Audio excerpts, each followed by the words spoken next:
Hello and welcome to Beth of Fresh Air. It is December 12th, 2025. Sometimes it's fun to say the date just to ground myself a little bit. And I have had a kind of crazy day. Friends of mine got married. I wanted to make sure and send a huge shout out to Justin Billingtano and Melissa Martin, who tied the knot today.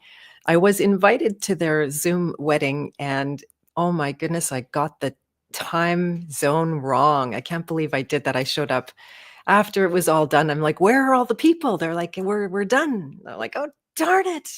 It really sucked. But I'm excited to be here today, and I have a special guest. Dagmar Stansova is going to be joining me to talk about natural health cults. I am a broken record on this one. It's been such an awakening, and so we're going to go through a lot of what we've been through. We've been through the trenches, you might say, for many years and searching. And Dagmar and I both found the Love Your Liver path, which we're going to talk about. Definitely can't miss that. And I think, let's see, I just do have a few announcements, things coming up. Next week, I'm hosting Kelsey Kenny. So if any of you are familiar with her in the Love Your Liver world, then she's going to come on the 18th, 3 p.m. Central Time, to talk about brain and breath food. So I'm pretty excited because she always holds back with her molecular biology knowledge, and I'm just going to tell her to go wild. And let's see, what else do we have coming up on Monday? I'm being interviewed by Joel Schaefer, so I'm not sure exactly when that's going to come out, but I'm super excited. The interview yesterday with Joel was, for me, like outstanding, really power-packed. It was all I could do to just hang on every single word because it was so profound and deep, and I really love that. Coming up in the House of Free Will this week, we have 2 meetings. One is for Love Your Liver. That's actually tomorrow. So if you're not already a member of the House of Free Will, then it's not too late to send me an application. And you can find a link in the show notes below. So we're going to meet tomorrow to talk Love Your Liver. And then there is on the 22nd, another roundtable in law where we're getting down. Similar theme coming up. Actually, on the 22nd, I also have Alex Michael on for a King Hero interview, who is the music conspiracy guru guy. If you haven't heard his music or come across him, I'm sure you have. I am really, really stoked for that because he's just awesome. I love his music. I've been using his music, solfeggio recordings, to write to. It's really good. Speaking of writing, I'm going to bring Dagmar on without further ado. Hello, Dagmar. Welcome. Hello, Beth. Oh my gosh, it's so good to be back here. Nice to see you. Nice to have you here. And I'm just going to grab our little menu there. And I just want to say how much I love your intro music. Oh, thank you. Thank you. That's off of one of my recordings that I think you have now. I had a feeling, just the whole ambiance of it just feels like, it got me kind of grounded and in a good space. That's awesome. I'm so glad. Yeah, it has the same effect for me to have a whole minute of like, okay, all right, just land. Yeah, and hello, Maya. I'm glad you're here. Hello, hello, she says. That's how I love to say hello, hello.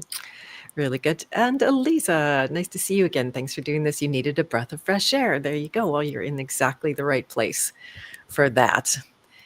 And so have you been doing, Dagmar? Are you writing like crazy? Yes, writing, painting the house, not painting paintings, and just doing a lot of manual labor. I'm so excited though that you're gonna have Kelsey and you're gonna like invite her to let her hair down and share all kinds of cool stuff, just like Kelsey unabridged. Ooh, Exactly. Yeah. Exactly. Yeah, we're both members of the Love Your Liver forum, and we attend her office hours. And every time she goes like really deep on the biochemistry, she apologizes for that. And I'm like, no, we want that. We want that stuff. Bring it on. And she just has such a beautiful manner of presenting it. Chemistry never sounded so good. Exactly. When it's coming through her, and it feels like, oh, this is I don't know. She does something for me. Oh, and there's Mr. Thor at the door. Welcome. And he's on 2 platforms. Well done. That's awesome. There's YouTube now, by the way, streams both a vertical and a horizontal thing. So I've noticed they actually create 2 recordings, kind of like a split personality going on. So that's all right. You might be on one of those, and I'm glad you're here. Uh, Nearly happy holidays to y'all. I'm actually having a Christmas party today, later on, just after this. We're going to get together with my farm people and eat Laotian food. How does Mm, that sound for Christmas? very ho ho ho. Yeah, exactly. All right. Well, oh, natural health, Yeah. the cult. God, It's heavy. what a subject. I mean, like, there's just so many ways to enter this one, you know?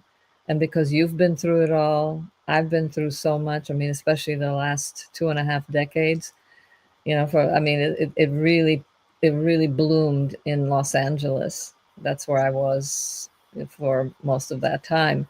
And it was just like one thing after another. And unfortunately, I didn't know Dr. Garrett Smith then. uh, would have saved me a lot of money and a lot of self poisoning in the name of health. But I guess I took the long route, you know. I had to go one by one, as I'm sure you did. I mean, and I gave it full like a year. You know, I would try something for a year, not just for a week or two. You know, I really went to see what effect it would have. And but it's still so hard to connect the dots, you know, because the propaganda or the I don't know if it's propaganda. I think people are well meaning, you know, they think that this is the only answer.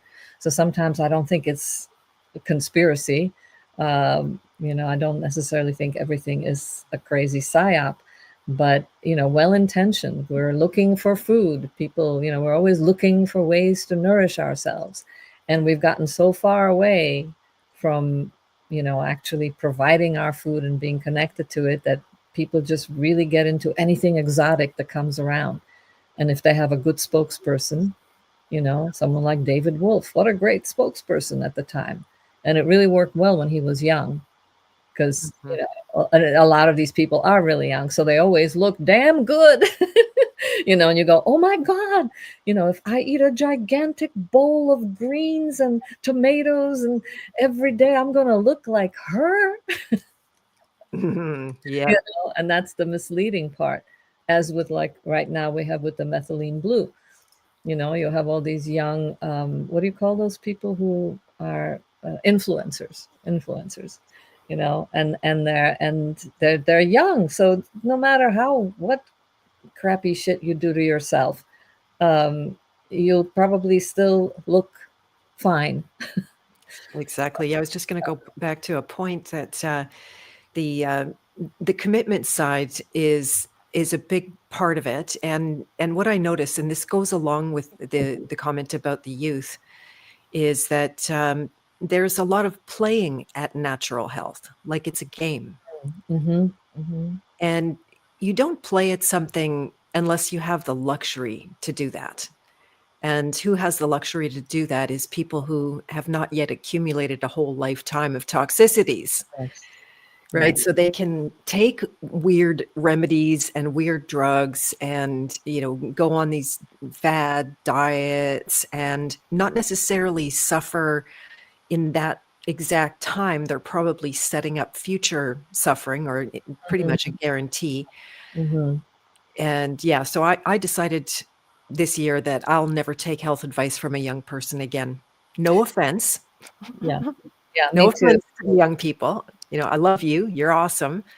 But you don't hold the credibility that someone who's really been through things a lot could have. And you know, shout out to Garrett Smith because he's not. I mean, he's not an old guy, but he's not a spring chicken either. And he's, you know, he's got experience. He's worked with people for many, many years. And when he discovered the wayward nature of the information that he was bringing innocently, right? Like this is a very good point that you made, that the hardest part of exposing the natural health scam cult is that most people have good intentions, Hmm.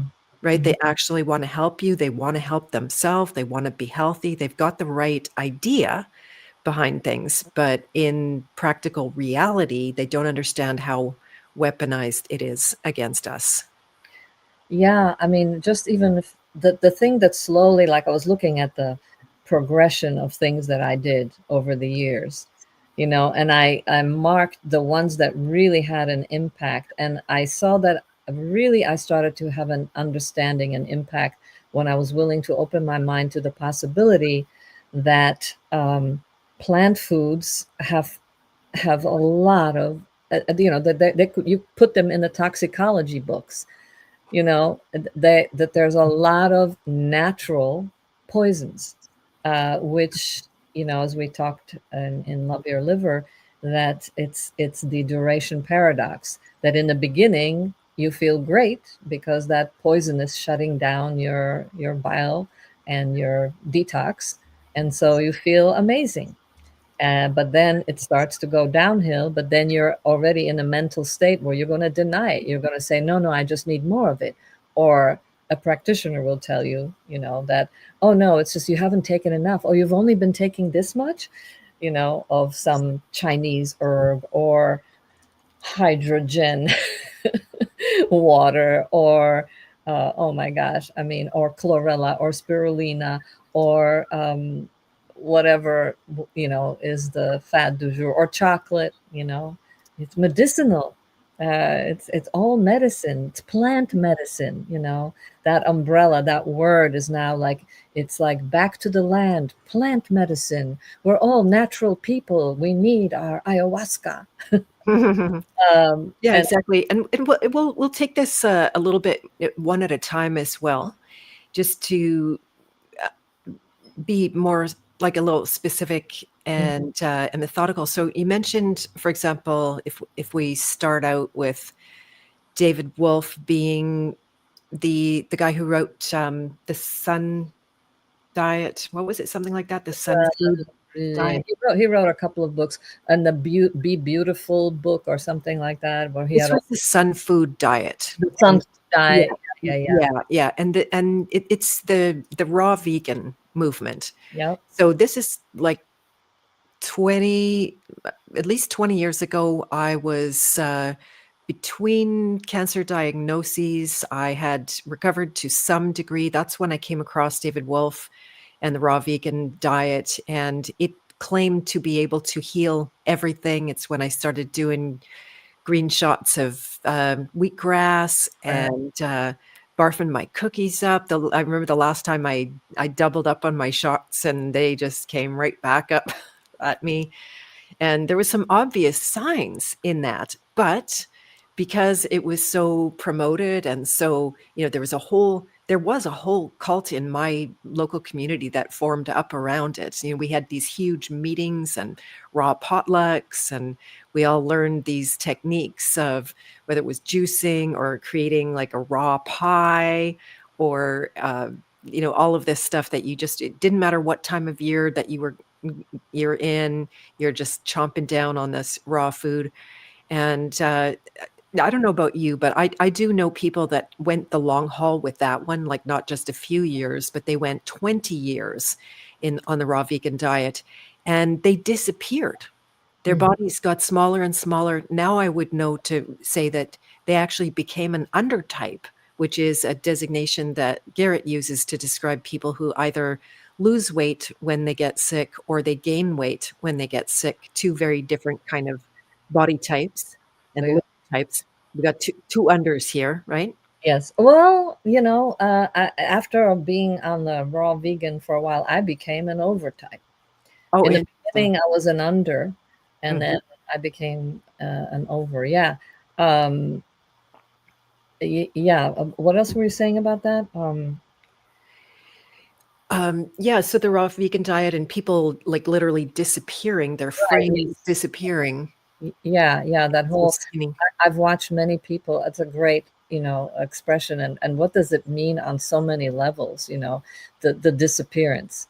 What a great way to make people disappear. And also the vitality, the elan vital of life starts to fade. So you get these kind of people who are really wired.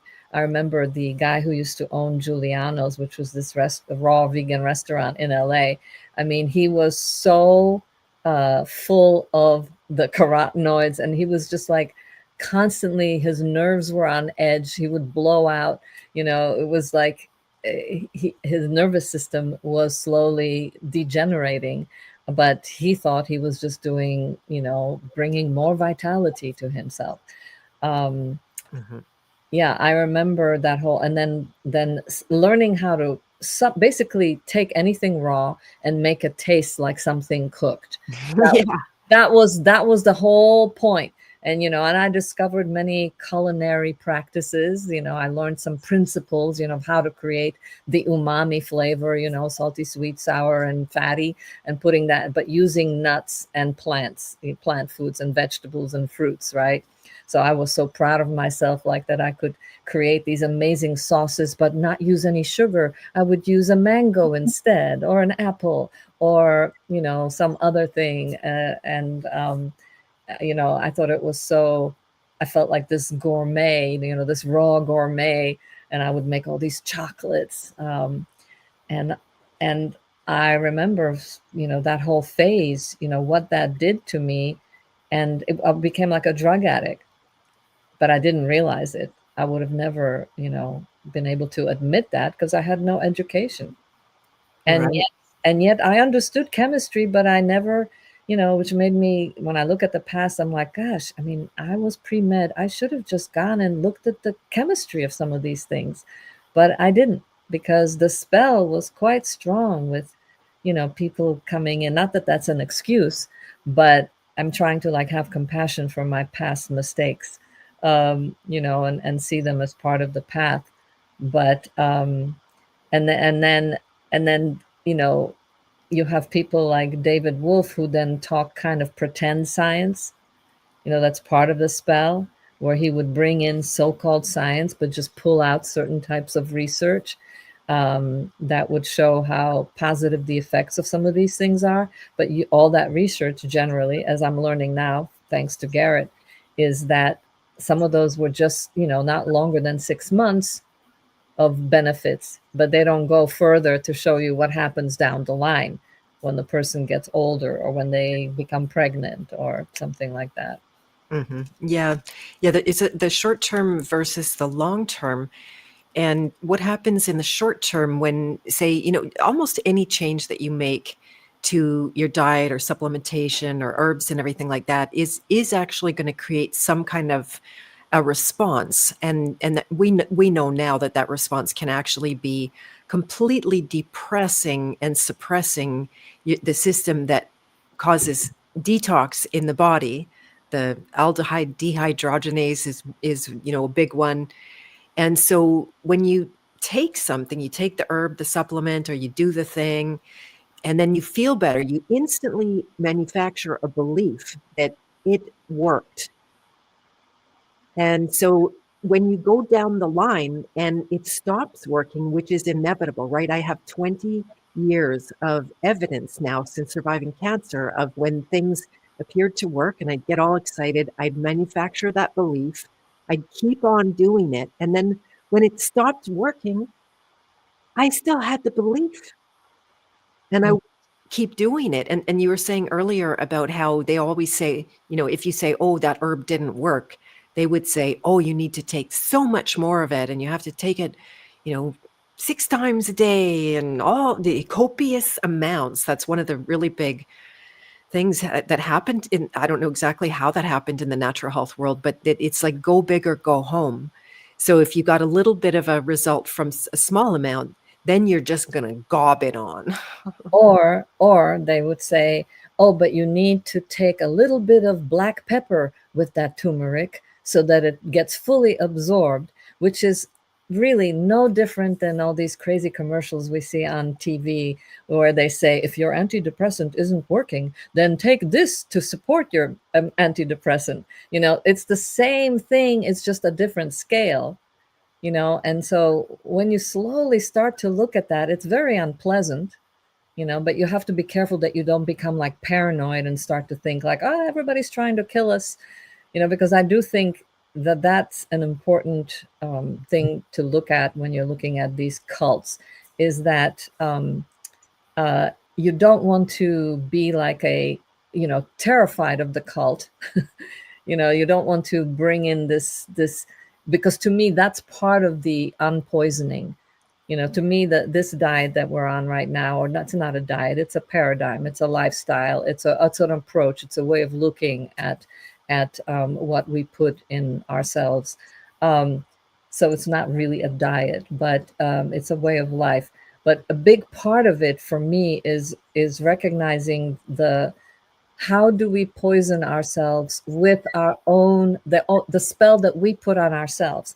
Maybe somebody else starts the spell, but then we keep it going, like what you were saying, you know. How do we still want that comfort of going, no, I know this is working, of course it's working, even though you're feeling like something's off, but you go, no, no, no, that's just part of how it's working, you know, it's my Oh, detox, you know. And I would see people on some of these diets that I was on, and they were diets, um, people would be having mega oozing sores, like the people who do the raw primal with tons of raw dairy and raw eggs and organs and all that.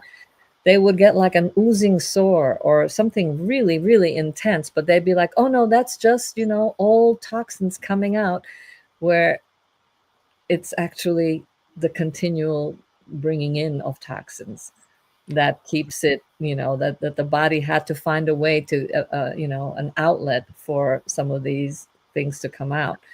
I just think, I think we're amazing that we're still sitting here considering. yeah, But we're incredibly, I don't like that word resilient anymore because it's been weaponized, but to me that, yeah, I mean, I should be dead for sure if people didn't hear my whole sad, sad story. I did, there is an interview of Garrett interviewing me on my channel, on his channel as well, so you can go back to that. And, yeah, that classic cliche, the enemies within, it really is, you end up with two sides of it, your own internal belief system, and then your membership in some cult, right? I now, having come to a new approach with it, I'm out of the cult. I've been removed from the cult. It wasn't even me leaving the cult. It was, I'm being rejected from the natural health cult now.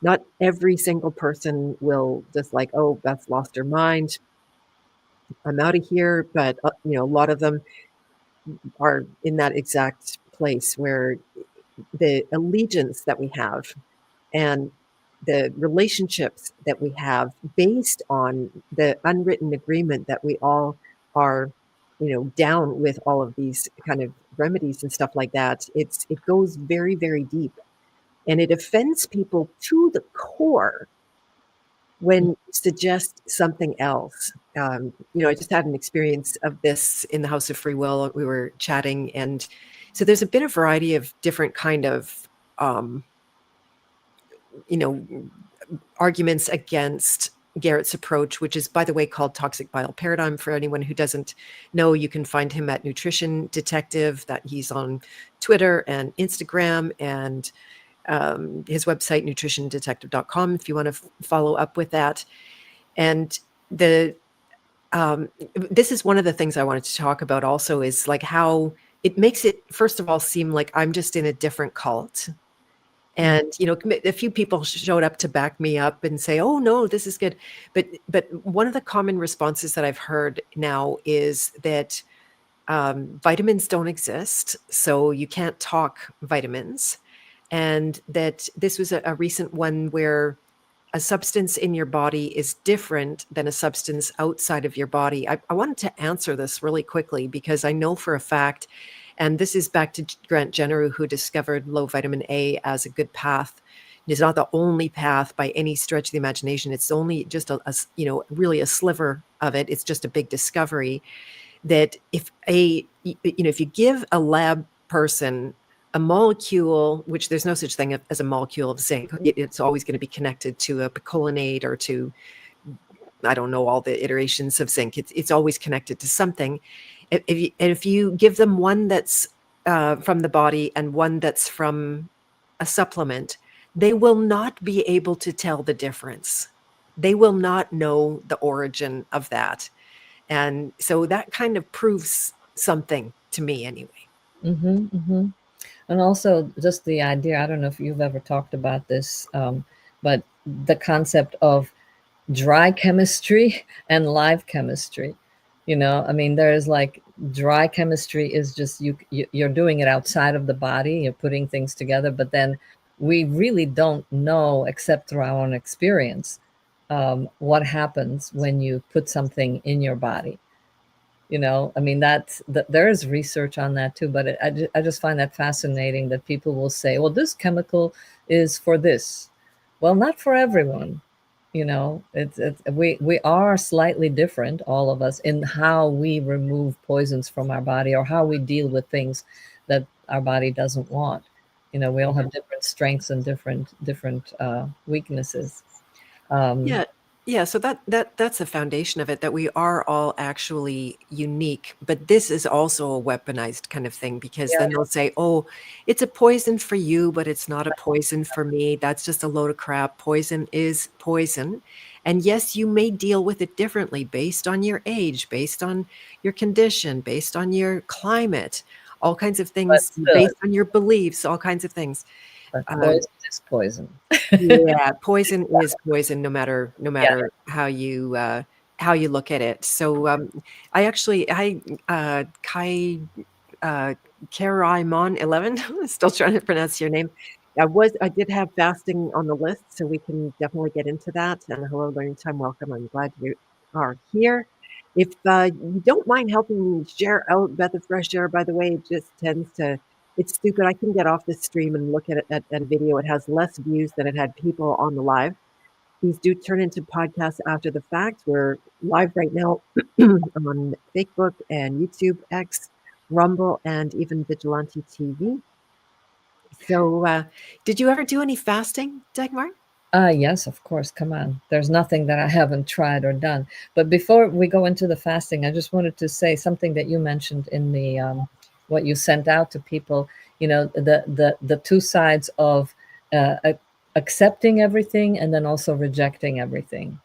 Because you were kind of talking about that, and what I'm running into that now with people who, because they've been through so much, and if they ask me, what are you eating now, and but then this is one of those things that people go into, like, oh, okay, no, I just have to live my life. I just have to live my life and do it, and not another thing. I can't do another thing. So it's like the all out rejection of something.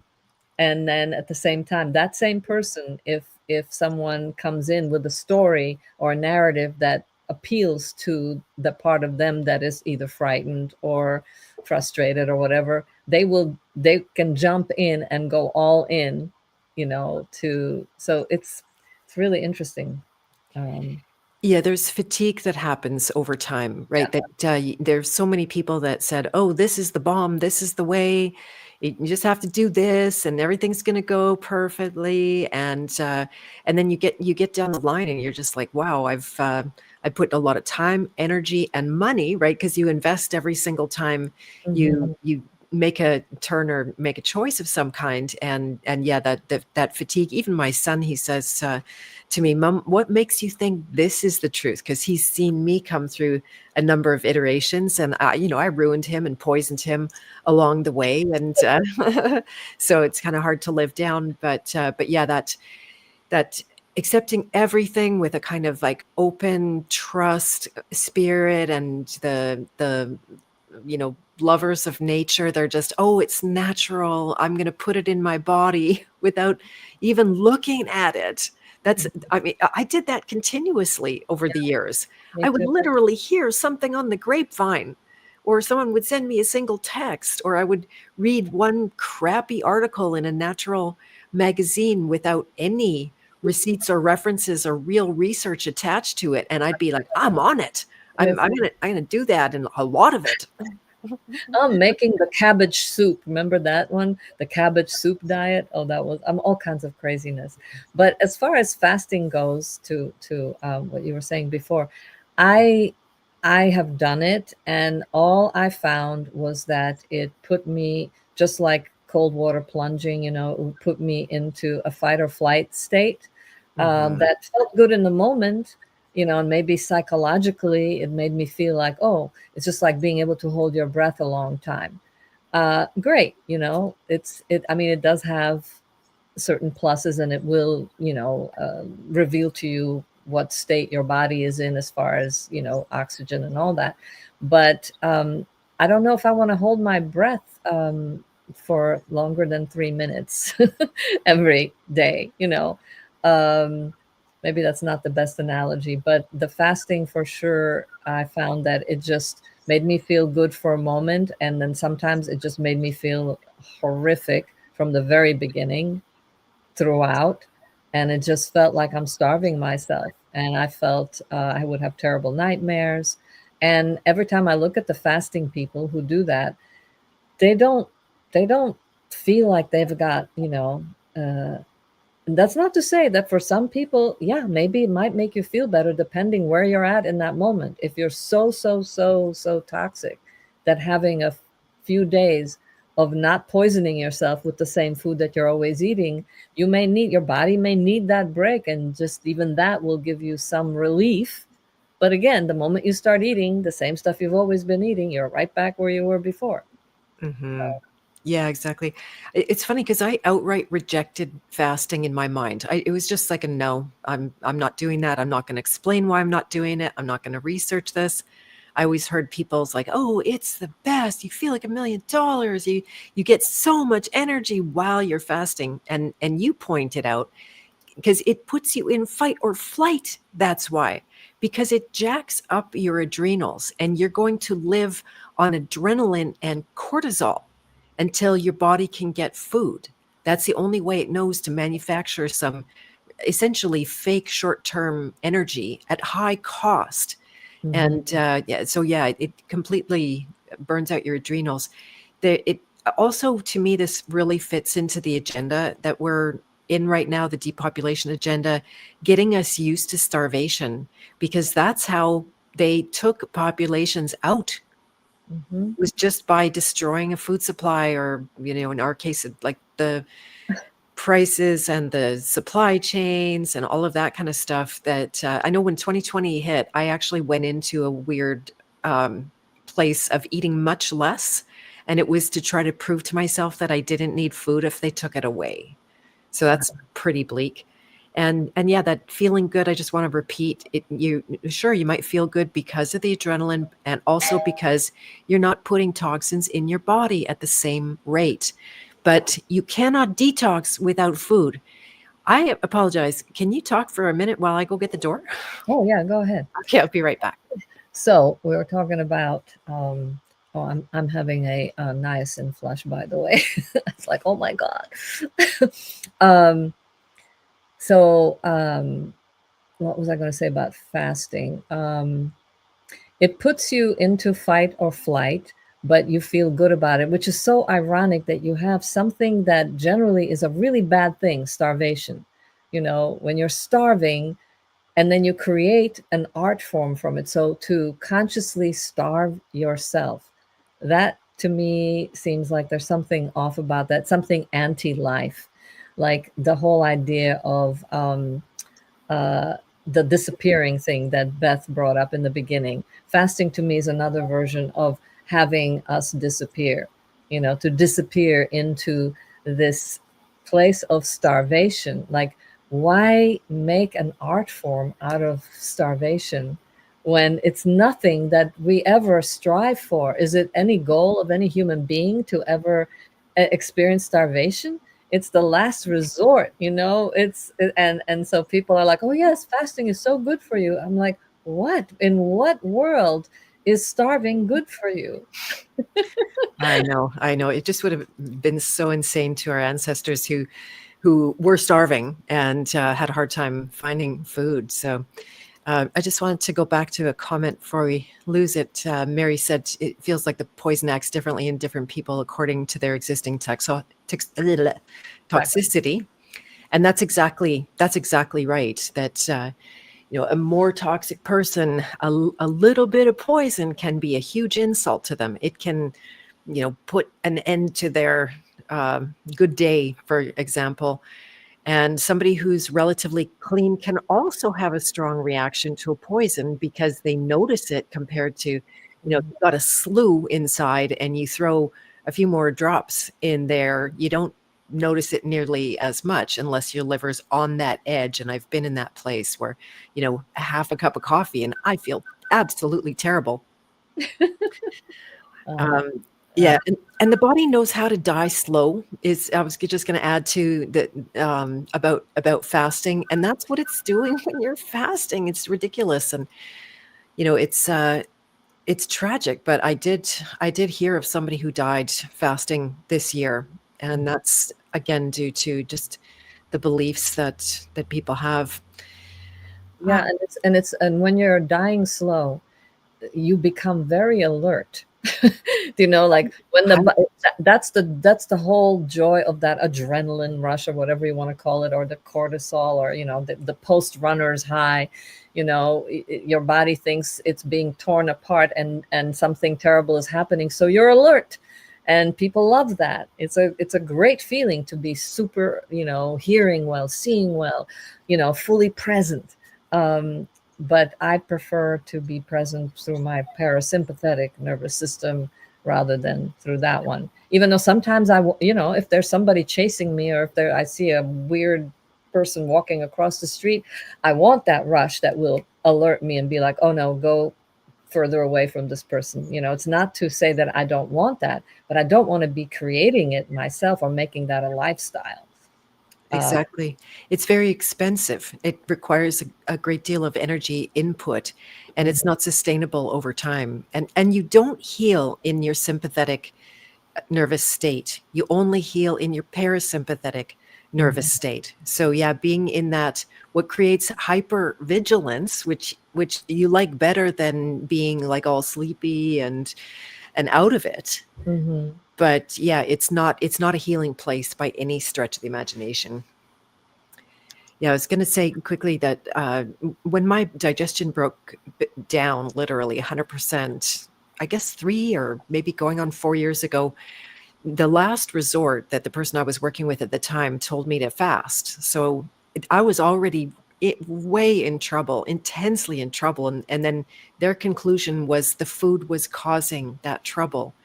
It was partly right, but it was, 9 days in, I practically went insane. It was some of the hardest times going to try to go to sleep every night, and my body's like screaming for nutrients, and I'm denying, and I'm using all my spiritual power to overcome, and releasing this fear of dying, which came up in Technicolor. So that's where, there can actually be some spiritual goodness from fasting. That's the one reason that I think if people are called to that, not that someone could come and prescribe to you to do that, but if you feel called to do that for your spirit, there definitely can be benefits, but it's not physical. There's no physical benefit there. Mhm, Yeah. mhm. Yeah, exactly. And then, coming off the fast and that's like, oh, well, you have to do this and you have to do that. And it's like, no, your body's just going to keep reacting the same way it was because it's like going, yay, I can detox again. I remember the very first fast I did. I was working on One Life to Live, and one of the other actresses in there, she's like, "Let's go to one of those fat farms for the weekend." And neither one of us was fat, okay? But we went to this place where they just you fasted for 2 days, and they gave you all these juices and things, and I was just like dying there. And first thing, as we're going home on the bus from upstate New York, she pulls out her candy bars and her sodas, and she just starts doing the same thing as before. But she goes to this place every month. So it's like this mad, what do you call that, wheel, Manic.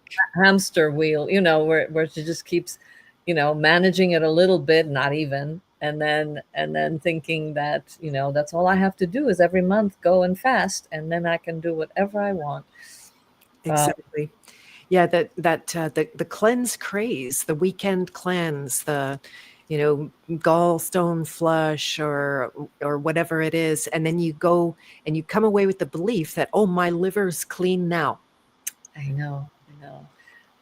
I just heard somebody who did a liver flush, and and that caused his whole body to go into this major major meltdown where he had to be hospitalized. I mean, that's, you take these herbs, which are basically the poison in a very big large dose, and he's been accumulating it obviously over decades. And then you know it's just amazing, and you never hear about this. People won't ever tell you that a liver flush could cause all kinds of things. um, I mean, that's just one out of hundreds of things that are out there, like the whole colonic craze too. Mhm. Whatever you can do, whatever you want, just make sure you get your weekly colonic, or that you do your enema every day. I mean, it's not a lifestyle, you Right. know.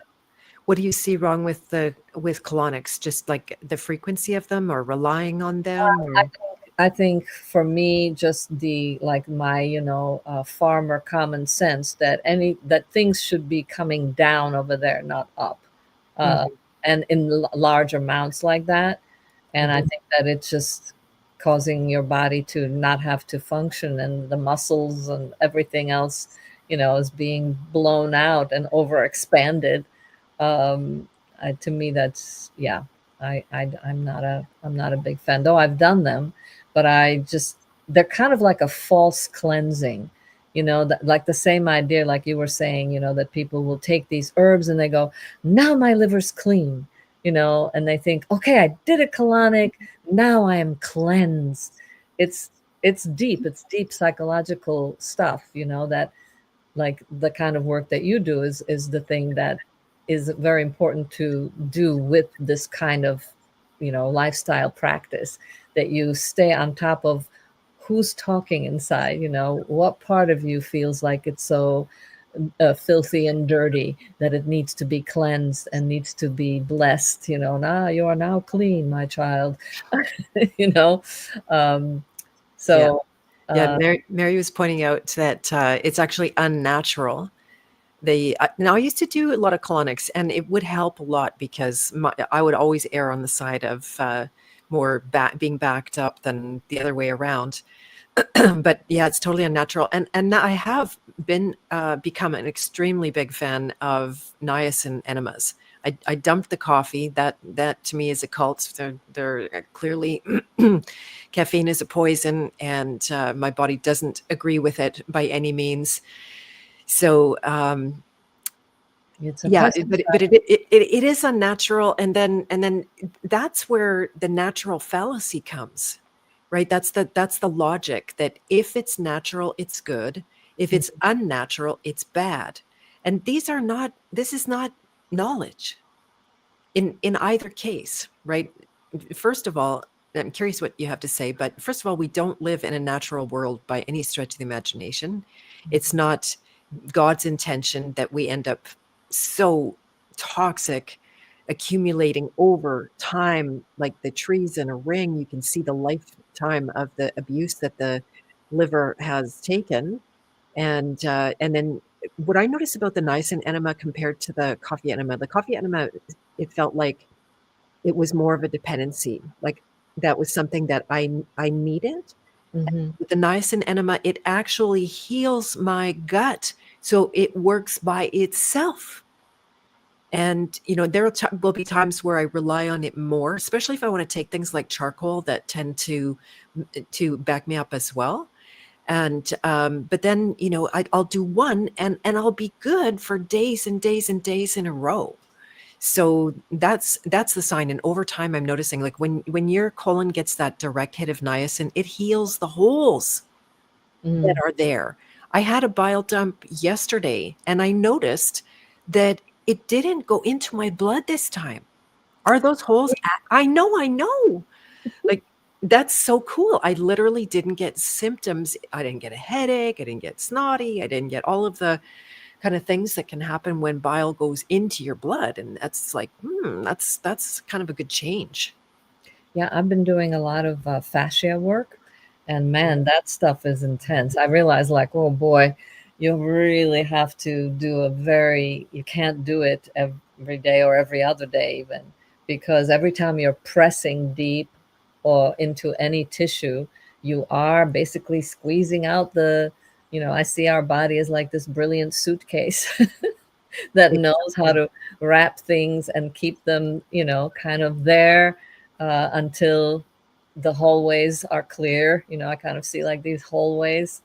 I think Garrett said that once, that it's like this hallway that's all, cluttered full of stuff. And then the inner maids inside us are trying to keep up and go, oh, where do we put this stuff? So when you stop taking in all that stuff, the hallway isn't as cluttered, so the maids can go, oh, let's check out this room, let's go in here and see what's in there. Oh my god, there's a drawer and there's stuff in the drawer.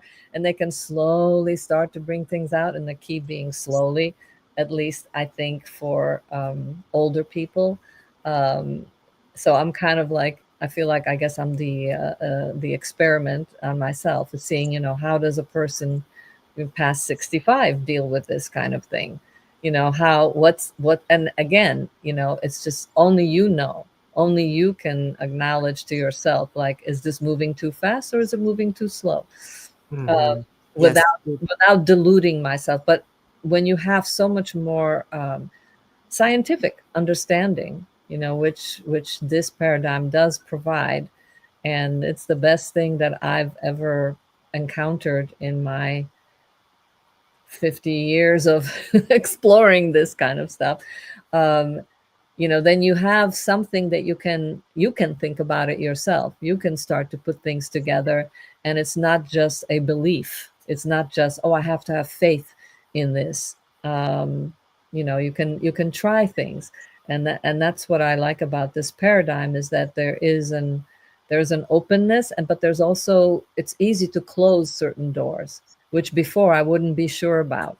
I'd be like, well, maybe I should explore this. But now I'm like, oh no, no, absolutely no need to Right. to go down the path of adding another poison Right. that Right. may have fantastic results, with so-called research papers, but we're all being slowly trained to be able to read these research papers. So it's harder to pull one, over the wool over our eyes. Um, Mhm. Exactly. and there's always going to be more. I'm just expecting that Garrett's going to keep finding new things, as will you or me or Kelsey, that or the other people who are on this journey, because nothing is done. It's like we're constantly going to different levels. uh, Mhm. Exactly. yeah. Exactly. Before we get too far forward, I just wanted to, uh, I will stop trying to pronounce your name, but apparently someone got a Nobel Prize for research on fasting. Well, first of all, I'm gonna go hyper skeptical. And who gets Nobel prizes? Are these the good guys? Are these the guys that are really on the cutting edge and doing something helpful for humanity, or are they the ones that the system is voting to be in the forefront? So that, to me, right away, is a tell of some kind, that he was funded to research starvation, which fasting is, and then proved autophagy. Yes, autophagy is real, but that the body shouldn't be eating itself. Well, That's not natural. and but even if it's doing it naturally, well, it's not the body. I feel that we have every bacteria, fungus, whatever, are all around us, in us, And if there is something to be eaten, like dead tissue, let's say, then yeah, the body is constantly trying to clean itself. The You know, body's trying to not die, yeah, yeah, and so it will eat garbage. Have you ever seen a sick rabid animal eat garbage off the street right. or eat their own feces, or that it's a really sad thing, but yeah, that's the body taking desperate measures. Yeah, and so to call autophagy something, to take that philosophy and turn it into something like, oh yeah, this is good, just like saying that rocket fuel in breast milk is good because it is in breast milk. Right, right. That Yeah. doesn't make it great. Mhm. Just because autophagy happens doesn't mean that it's something that we want to keep, inviting. And as the cells are renewing themselves all the time, they're dying and being reborn constantly. So that's a natural process that's going on inside us. So Mhm. it's not like we want to imitate the death process and speed it up. Exactly. Yeah, You know? as if your body's not going to go through autophagy. It is. It's got that intelligence. It knows to get rid of the old and make the new. I wanted to address this next comment as well. I'm sorry for your friend, by the way, Mary, but you asked, how do you know when you have a bile dump? And this is a really important question. It was hard for me to understand at the beginning when I was first interviewing Garrett. When he said bile dump, I would say, like, yay, right? Like that sounds good. You want to dump the toxic bile and get it out. But what was not part of the picture then was the fact that people's guts are full of holes. That as the bile accumulates toxicity over the lifetime, it becomes more and more toxic. They talk about a bile recipe. It literally eats its way through the holes of the biliary tubes that connect your gallbladder to the liver. It it eats right through the colon, the small intestine. And so the bile dump is referring to when the bile gets out of the gut that could otherwise handle toxic bile, and it gets into your blood, and then it goes everywhere willy-nilly. So it can the sign of a bile dump can be many things, but headaches, very classic. Earaches, classic. Eye infections, or classic. or toothaches too. Toothache, Toothaches, exactly. joint pain, especially stiffness around the neck. Mhm. Um, yeah, Yeah, body pain all over, exactly. The what we call a cold, the seasonal detox that everybody's been going through, the high speed snot out the nose or the coughing that goes on. Nausea is a bile dump. That's bile backing up into the stomach where it should not be. That's why you feel sick from it. And so, yeah, those are all signs that your body is not coping with the bile that it has. There's a certain amount, in fact, like 95% of the bile recirculates in the intrahepatic system. And then you want to be releasing down and out the other bile that actually stimulates your body to eject, which is kind of just a gross talk, but whatever. I'm learned to talk about poop here, I tell you. yeah, you One gotta of go there.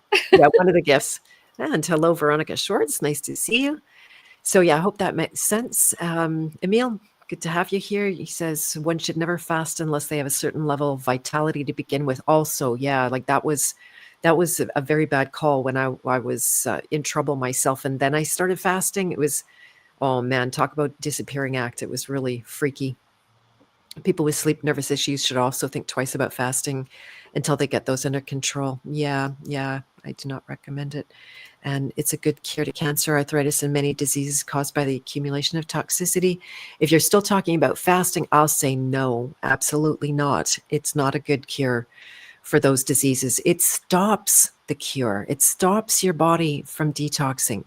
You detox with food. You need certain nutrients to detox. For example, if you have vitamin A you're consuming. Do you know the biochemistry really well on this one, Dagmar? What iterations the vitamin A has to go through, including like it stores as esters? Yeah, yeah, no, I don't know it Okay, offhand. I No. keep meaning But to it learn is, that. but each reiteration in a way gets more toxic And it's also dependent on the kind of bacteria that you have, which can then make it even more toxic. So it's not a it's it's not for the faint of heart. Indeed, And indeed. you do have to know that you're on a journey. I think probably only when you're older, but I think maybe younger people have an easier time with it.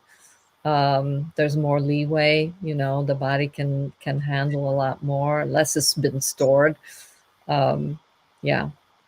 Yeah, I've watched some younger people that I work with at a farm, and they're going through and not having any dramatic effects because they weren't that toxic to begin with.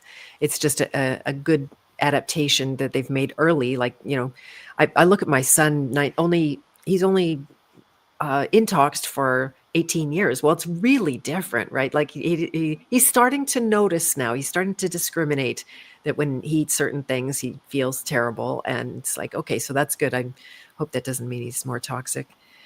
This is interesting. Emil said, did you want to say something, Dagmar? Well, I was just thinking about Dr. Chafee, who's the carnivore guy. He just eats muscle meat and water and salt.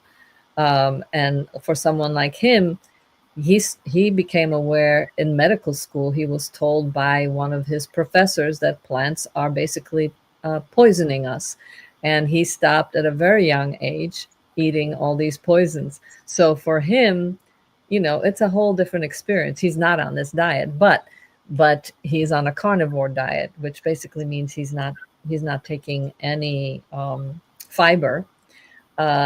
So wherever he started it at, that's where he's kind of going to stay there. Um, so it's interesting. Your history really does matter, and your parents' history. I just found out that my mother had what do you call it? Jaundice. What's the word in English? Hepatitis, when she was pregnant with my sister. And big difference between our temperaments. Mm, Certain things I never put together, and I looked at my past, what happened to me emotionally throughout my life, and how my diet changed during those times, and what I was consuming at that time. It affects your whole being. you know um uh, mhm, yeah. mhm. But go on, what were you going to say? I was just going to address this, that Emil's saying people need to keep in mind the therapies are not lifestyles. And that's a really good point, because Mm. should you need to be on your therapy continuously, then it's not working. Right? That's the idea about a therapy. You do it, you take it. That's one of the things that is unique to Garrett Smith's approach, is that when people get on, say, a supplement, they might need a certain amount of zinc, selenium, molybdenum, whatever it is. They might need a lot more at the beginning. And then as they detox, they need less and less. Why? Because your body's not needing those nutrients to move out the poisons. So then that's a really good testament to the fact that it's working, and way better than those that would say, oh, you're going to need to be on this for the rest of your life, which is the case with most drugs, right? When you go on something, the doctors tend to say, oh, you'll probably have to stay on that sleeping pill, or you'll have to keep taking your blood pressure medication Your into infinity. Yeah, exactly. And so, yeah, that's a sign that it doesn't work. And hello, Quietly Content Bear. Nice to see you here. And Mary said, I think that claim that it's a cure is because they're not ingesting anything which includes the poison. Exactly. Yeah. Which we mentioned earlier about fasting. Yeah. They're not intoxing. So there is a certain magic to that, especially if you have a very toxic diet. So let's see. I wanted to just go back and quickly address something. You were talking about the fascial stuff, and there was a very big trend of deep tissue massage, to Mhm. go to a practitioner and let them beat the crap out of you.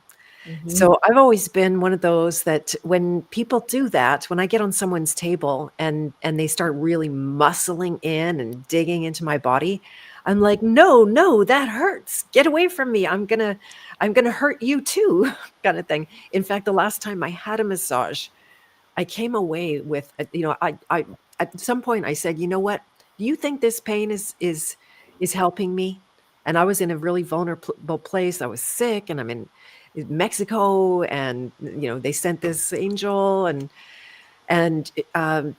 what ended up happening, I got so enlightened to this, and it made me realize why I have avoided massage therapy. I literally just psychologically, I didn't go because I don't want to argue with them about their tools and their techniques and everything like that. And I don't want to have to say to them back off 27 times during a single massage because they don't know how to do it.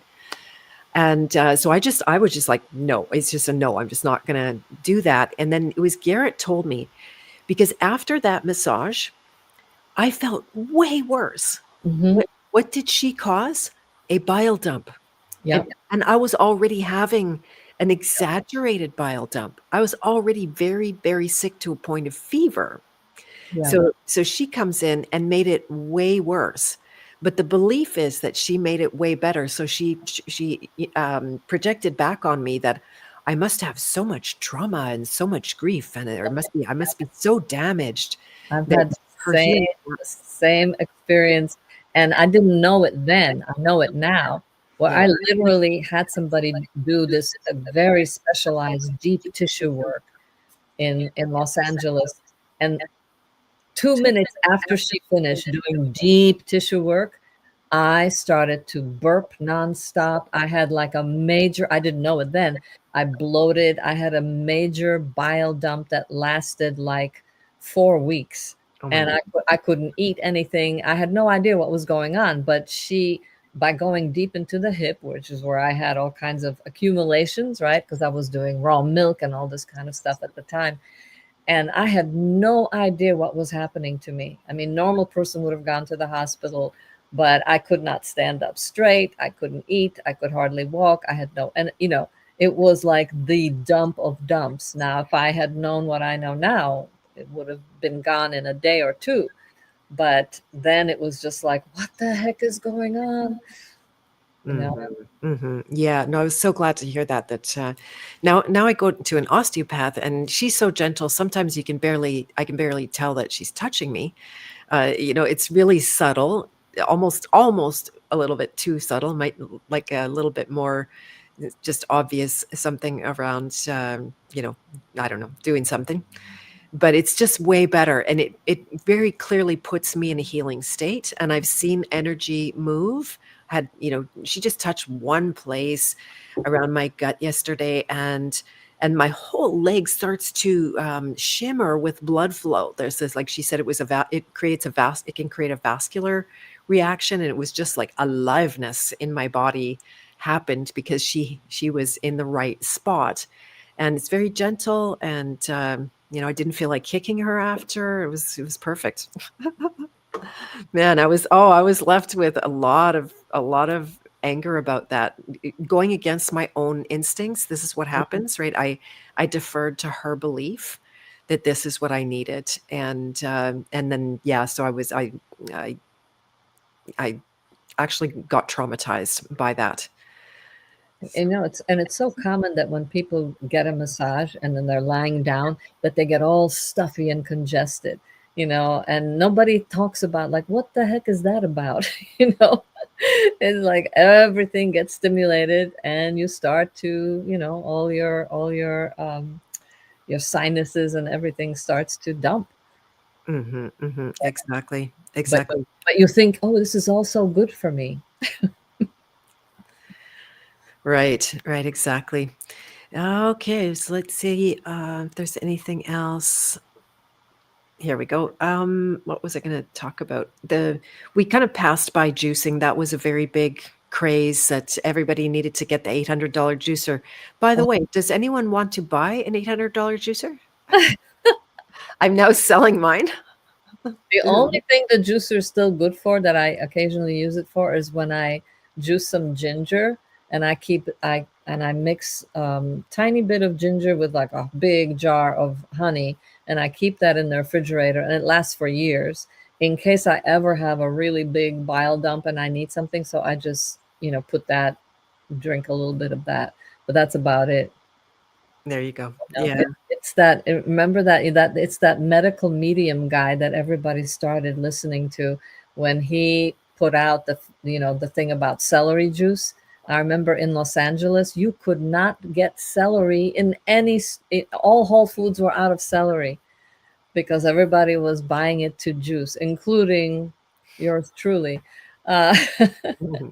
and it's disgusting, but you convince yourself, and that's, I think Garrett described that really well about our how addictive we are, that we can make the worst tasting thing seem like it's okay, it's fine, because in case there's nothing else to eat, so we can get used to eating bitter, disgusting, poisonous things because it's better to eat than not to eat. uh, Yes, exactly. because Yeah, we don't want to starve. that's We so don't want to starve that we will eat all kinds of things that are not even delicious. So yeah, the yeah. juicing thing, that was a killer for me. And I kept doing it, and I just kept, and every time I go by a store that would, make juice for you, I'd be like, okay, I'm gonna get some because it's full of minerals and full of potassium, and but it was just loaded with carotenoids and oxalates, which was, one of the pathways that led me to this was the the poisons in the plants. Yeah, yeah. Yeah, I was in the green cult. I had the and this was sort of self-generated in a way. I just decided that everything green was good. Chlorophyll was like blood, and that I'm taking that in. And yeah, I would juice, a head of cilantro or a bunch of cilantro, a bunch of parsley, a bunch of dill. Dill turns out to be They not remove heavy metals. Cilantro removes heavy metals. exactly, and it's kind of the other way around. That stuff is chock full of copper, you guys. Oh my goodness. That's another big cult, is that copper is a nutrient. But yeah, the greens, I just couldn't get enough green vegetables and stuff enough green vegetables down my kid's throat. And the interesting part that can be really deceiving is that poisons are stimulants. Hmm. Right? Whether it's greens or stimulants, because I would literally get high on my green juice, and Hmm. and I feel like, "Oh, wow, energy. I'm alive now. I'm really doing this good thing." I didn't realize my body's being poisoned and is setting off the endorphins to protect me from the pain of the toxicity, Hmm. right? Yeah, the endorphin high. Yeah. Yeah, exactly. That's a big part of my platform, is to teach people the difference between high and aware, that they're Mm. really different. And Hmm. we're addicted to the high, and the aware can be almost invisible in the face of being high, which is a much more like, big experience, so to speak, or gross experience. I don't mean bad, just big. Gross. Exactly. Yeah. Yeah, so those greens, I'm so happy I don't have to chase the greens. It Oh was my always a pain in God. the neck, right? Like It- grocery stores in the winter here, it was the oh, bleakest greens, and yeah, I'd be eating that awful stuff because I felt like I needed it, and then I would go and graze in my garden. I just I couldn't eat enough lettuce for breakfast, and the uh, it was the years after I was gardening and doing that as a lifestyle, being in my garden every morning, that I had the major breakdown. So, yeah, that clearly wasn't working for me. and all that time and money saved, because I used to grow tomatoes too, but then I would peel them and remove the seeds. And then all this energy, finally, when I liberated myself of that whole, like, oh, I'm going to grow my own food. Like, I'll grow food for the animals to eat so they can eat the food and clean the food for me through their liver, and then of course not eat their liver, which I used to also do, liver pills and all of that. I mean, like, Did you? Yeah. love having an empty refrigerator, or not like, but just not full of every, eat the rainbow. And I no longer have the rainbow of vegetables and fruits in my refrigerator. It's just so much more spacious and elegant and easy to have your everyday life, your everyday preparation for eating. The summer was, like hell for me because we would have access to all the fresh vegetables and fruits in a way we don't in the winters here, and so my fridge, I literally would have to put my foot on the door sometime to get it to shut, and, like, just the chaos of all of this copious amounts of produce all the time. So yeah, I echo that. Now I have a relatively empty fridge, and it's a beautiful thing because when I put stuff in there, there's room. Yeah. So yeah, yeah, space is good. Space is good. It goes against our, because part of the starvation threat is that we should prep and we should have, great big full pantry or garage full of canned goods. And I've been scrambling to eat my preps because there's like you look at the thing and it's like, oh yeah, expired. Oh, expired. Another can expired, and it does matter. Sure, sure, you probably could eat it in 25 years, but what's it gonna be like? Is that gonna be food of any kind anymore? If anybody wants any sardines, oh God, Oh, I no. I collected sardines and salmon from like this really cool company, most sustainably, caught and all this and wild and I'm like, oh my God, what do I do with these? If there's ever any need to feed the neighborhood, I can do that. Yes, yes, exactly. I was pretty happy that I had, prepped the black beans because 'cause they're pretty easy to get organic and in cases at Costco and stuff like that. So luckily, me and black beans get along really well. I know they're not the best of the love your liver, top of the top, but for some reason, I get along with them. We grew a bunch of beans and dried them. I'm actually gonna get them today. They're gonna bring a bunch. I bet they're not shelled, so I might have some work ahead of me, to say the least. But yeah, Elisa said, one girl and a weekly CSA feels like being a scullery maid for sure. Do you know what that is? Scullery maid? A kitchen bitch? Yeah, yeah, I yeah, yeah. love the term. Who said that? Scullery maid. I haven't heard that in Eliza. a long time. Yeah, yeah. I used to affectionately call myself a kitchen slave. And this Mm, is another massive benefit of going through the Love Your Liver, being in a love your liver approach to food, is that it's effortless. Oh my goodness. There's a more pre-thinking because I want to eat protein first thing in the day.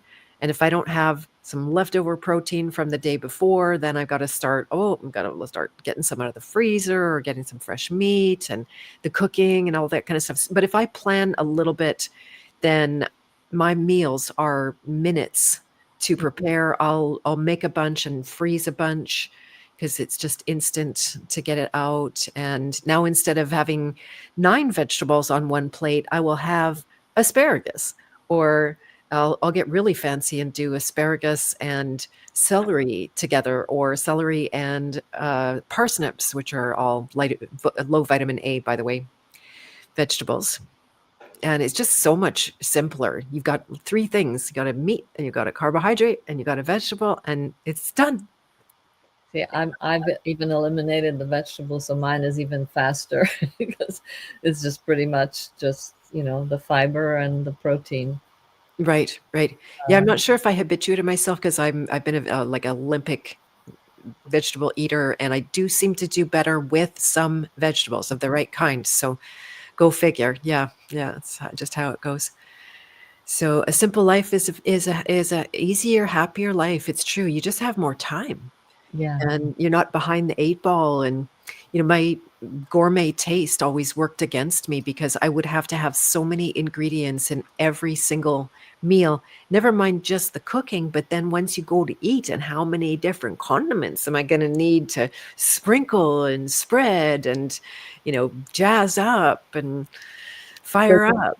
did you see that when you started eating this way, did you like clear tons of kitchen space and remove all your spices? For me, that was huge. Just removing, like, I have so much more space, and in my bathroom too, removing all my essential oils and all that. Just look at the ingredients. I'm like, oh my God, I don't need this. Mhm, mhm. There's another cult with the essential oils. I feel very sad even to bring this up, but people are totally married to it, and Yeah, they built whole stores around it, and they've built their whole healing more. career around them. Yeah. um, Yeah, and this is a place where this natural cult is very prominent, because we know that the chemical fragrances are poison, like 100%, or at least most people in the natural world do. Although the interesting part is that they often thought a an oil was natural when I would know full well by my reaction that it wasn't natural, because I could tolerate natural fragrances for some reason. Even though they're not good for you, I could still tolerate them. You could cover me in that stuff and I wouldn't get symptoms that I remember. But so there's so many products that you don't have any idea what they really are by the time they hit a shelf. And oh, yeah, and go ahead. and then and just the natural essential oils are basically aldehydes, right?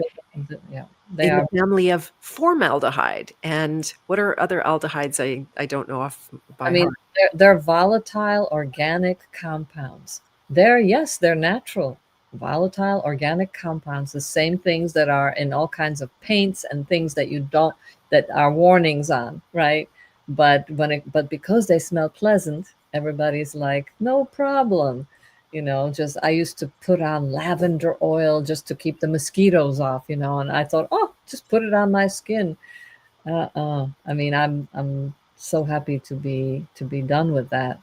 But man, I have like hundreds, and I still haven't thrown them away. I'm keeping them for bartering or something, and because I'm assuming they won't go bad. But there's just so many things that I don't need. Like when I travel now, so much easier. Before I'd have all my supplements, big 2 bags, and now it's just like, potassium, magnesium, and some It's ice, and yeah. nice. Yeah, the simplicity. And then so Kariman, did I get it right this time? 11 is asking about cannabis oil. So cannabis is a whole thing, and this is definitely part of the natural health cult that has been put out as the healing thing. And that's, you always hear this, that there's, save this little girl's life, and there's this massive big result of some kind going on. Personally, I did use cannabis oil. There was one time when my insomnia was just horrendous and I was desperate. In the middle of the night, I'm like, cannabis oil or CBD's oil. And I went and I got it. It did absolutely nothing for me. And Garrett Smith has a live stream particularly on the poison nature of cannabis. So if we have any idea that it is a good substance because it's natural, it's full of stuff. Now, I haven't studied it that much. Do you have anything more you want to say on that? Um, I mean, I've dabbled in it. I've used like cannabis, very condensed, to put on this like a mosquito bite, and it worked. But now it worked, but it always felt just the taste of it and all that. I prefer the zinc niacin salve, which Right. does it so much better, and it feels like it's actually healing something, that it's not just suppressing. Right, right. Yeah, that's probably why cannabis oil tends to work. I'm not meaning to make people out to be like they're not telling the truth or something like that, but the chances are that it's more about suppressing your symptoms. And that's again something that people tend to need to be on for their whole life. I know someone who will have grand mal seizures without cannabis, and they need to consume cannabis every single day of their life in order to avoid the seizures. So it's not healing, Yeah. right? It's not a healing thing. It's a what Garrett calls a band-aid. Yeah, it's the same thing like with all the butter that I kept eating. I was just loading up on retinol, and I had to keep eating it to maintain my youthful appearance. And yeah, it definitely worked. But when I stopped all that and allowed my body to do what it's been wanting to do, but instead of kicking the can down the road, that it would happen in 5 years or 10 years, I'm kind of like dealing with, you know, what my body going like, oh, where's my fix? Mhm, mhm. And at the same time, it's going, oh my God, this is so great. Uh, and things are changing. They definitely are changing. I've just so many things that I used to consider were normal are gone. I know, I know how many things you even forget to mention them if somebody says, like, "How are you doing?" You don't even bring up certain Yeah, things, just like, "Oh, it's always been like that, so I went into apathy about it." yeah, yeah.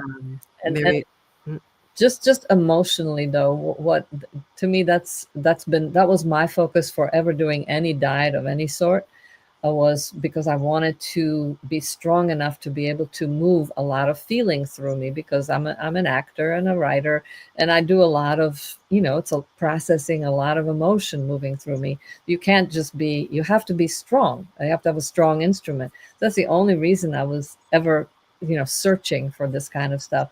And I'm finding I'm going to use that word, the resilience, but I have found that my body is just stronger emotionally, that I can carry so much more, um, that going through something, a moving emotion through me, if I'm working on a part or something, it's it hardly, it just feels like, oh, and I'm right back. It's not like before. I'd have to do a lot of recovery and do all kinds of things to get myself, back. But so, it's the emotional body. We don't talk about that. We talk about our body, but we don't talk about, like, where do we have feelings, how do we feel them, can we feel in all of our body, or are we just feeling somewhere in our head? And I think that, the less poison, or the less, um, whatever, the less the things that our body doesn't want we have, the better off we are, the more room there is, like the room in the refrigerator. I feel like that's what's happening with this paradigm and this way of living, is that more room is being made, in my body, but also in my emotional and in my psychic field. It feels like it's stronger than it's ever been. Like, it's easier to be who I am, like to be myself. Yeah, so I'm really grateful. amazing. That's beautiful. Yeah, I noticed that the work that I do in deprogramming, so it's not the same as you know, evoking emotions necessarily, but it has a very strong emotional component because we got those, and most people are suppressing them. And the healthier the liver is, the easier it is to do the work. Right, so and I can see it when I go into periods where I've dumped bile and I have to contend with that for a few days or a week or sometimes longer. It has been, although I've been doing amazing, touch wood. So far, I found a really good pace for myself.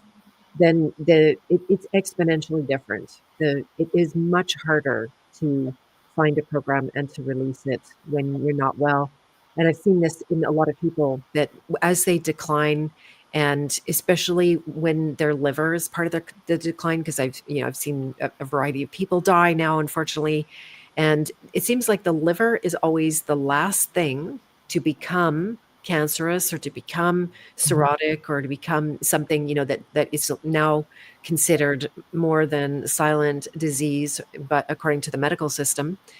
And their whole state of mind degrades and they get angry and they get bitter and they're unreasonable. You can't even, have a normal exchange or appeal to any logic or rationality in the process. They go crazy, right? There's a certain kind of crazy when liver toxicity is over the top.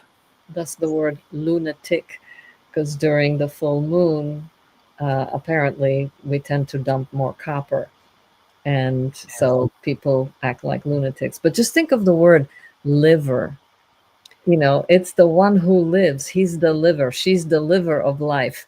I mean, there's a reason why that word has the word live in it. Um, there's something very, powerful, and it's like it's hidden in plain sight. Yeah, the liver, they should have called the liver the heart, so to speak. I just noticed, by the way, I'm sorry to interrupt, but people are saying my mic is low. Yeah, occasionally it does kind of go a little muffled and then it comes back. Really, eh? Okay, I'm going to make a little manual adjustment here because all my settings are good. Let me know if this improves it. Hello, hello, hello. Is that any better or Yeah, even a bit more? yeah, it It is. might, it is better? Okay, maybe that got knocked or something like that. Thanks, Jackie. I appreciate that. And there was one question that we skipped past, so I want to go back to this. Elisa is asking, could you expand on your magnesium and zinc potassium process to get it from food if that's possible? You want to go first on this, Dagmar? Mm, yeah, the magnesium from food, I don't think it's possible. Not the amounts that I seem to need. I'm just experimenting now with magnesium pitilate. And zinc, I could see, if you are eating a lot of red meat, I could see that that's possible to get through food. And potassium too, but then you have to eat a lot of bananas and coconut water. Um, but the magnesium, I feel like that one to build my magnesium stores is my challenge because I can't believe how much I need. And the transdermal magnesium, I think, is the most potent. And I'm recently started doing transdermal magnesium and potassium, which hopefully maybe when Kelsey's on, you can have her talk more about that. But that's really pretty awesome is to put the potassium with the magnesium and absorb it through the skin. Um, Yeah, I was doing that as well. What's your recipe on that? Because I think I'm being creative on this. Was it like half a cup of magnesium chloride? By the way, do not use Epsom salts. yeah. That's magnesium sulfate. You don't want sulfates. This is very, very hard for people to understand that sulfur, and I've got this on the list, is not a nutrient. It's a toxin. Yeah. You mean the magnesium that I do in the lotion? No, or yeah, like the magnesium potassium Yeah, so oil that you make. basically, Kelsey's formula was you take the regular Nutrition Detective lotion, and then you put a tablespoon of magnesium chloride, but you first put some warm water, not boiling, but like warm water, and you let it melt, and then you get it all kind of melty, the minimum amount of water you need, and then you pour that into the bottle, and you shake it up, and it works beautifully. I Oh, love okay. I hadn't considered that. Yeah, I was making my own oil with a half a cup of magnesium chloride, 1 cup of water, hot water, by the way, so that it would actually dissolve because sometimes it doesn't dissolve. it. And then a tablespoon, but I think I jacked it up to 2 tablespoons of potassium chloride in there and it dissolved really nicely. So I have very high potassium needs because I have a lot of copper toxicity, which is going down miraculously after about 14 months. I know it's amazing. I noticed a difference. It's called good sleep every night. Mhm. Right, years and years and years of insomnia, both a potassium deficiency and a copper toxicity they're very related because your body can't detox the copper without using potassium, and it kicks potassium out of your cells, making it look on a blood test that you have tons of potassium or too much potassium, but you don't have it where you need it. Right. That's the big problem around that. So yeah, the food sources of potassium, like Dagmar already said, potassium, the bananas, the coconut water, also green kiwis, but they're high in oxalates, so you don't want that every day. Also, potatoes high in potassium, but they're nightshades. You don't want that every day because that'll bring about some toxicity as well over time. And And don't and one just thing about kiwis, don't ever blend your kiwis because the blending of a kiwi could land you in the hospital. It has some people because that's when you really release all the oxalates. from the So, seed, right? yeah. Yeah. Yeah. Yeah, I was experimenting with de-seeding a kiwi. Can't be done. I know. Yeah. I can do it. I can do it. Yeah, you just end up with a tiny piece of Just the shell mostly. Yeah. Yeah. So yeah, I stopped eating those things after Jackie and you, Dagmar, told me. So, is the audio better, by the way? Can you guys let me know in the chat if that sounds better to you guys? I don't know why that could have happened. And Sam, nice to see you. I'm glad you're here.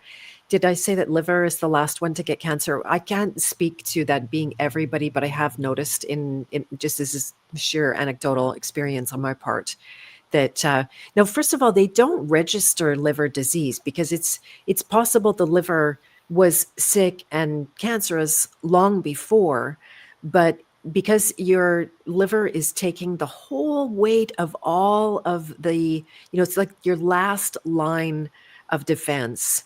And so you're probably not going to know it. That's why Mhm. they coined the term in medical systems, silent liver disease. The only way you could really tell would be liver biopsies, which are gory. Nobody wants that.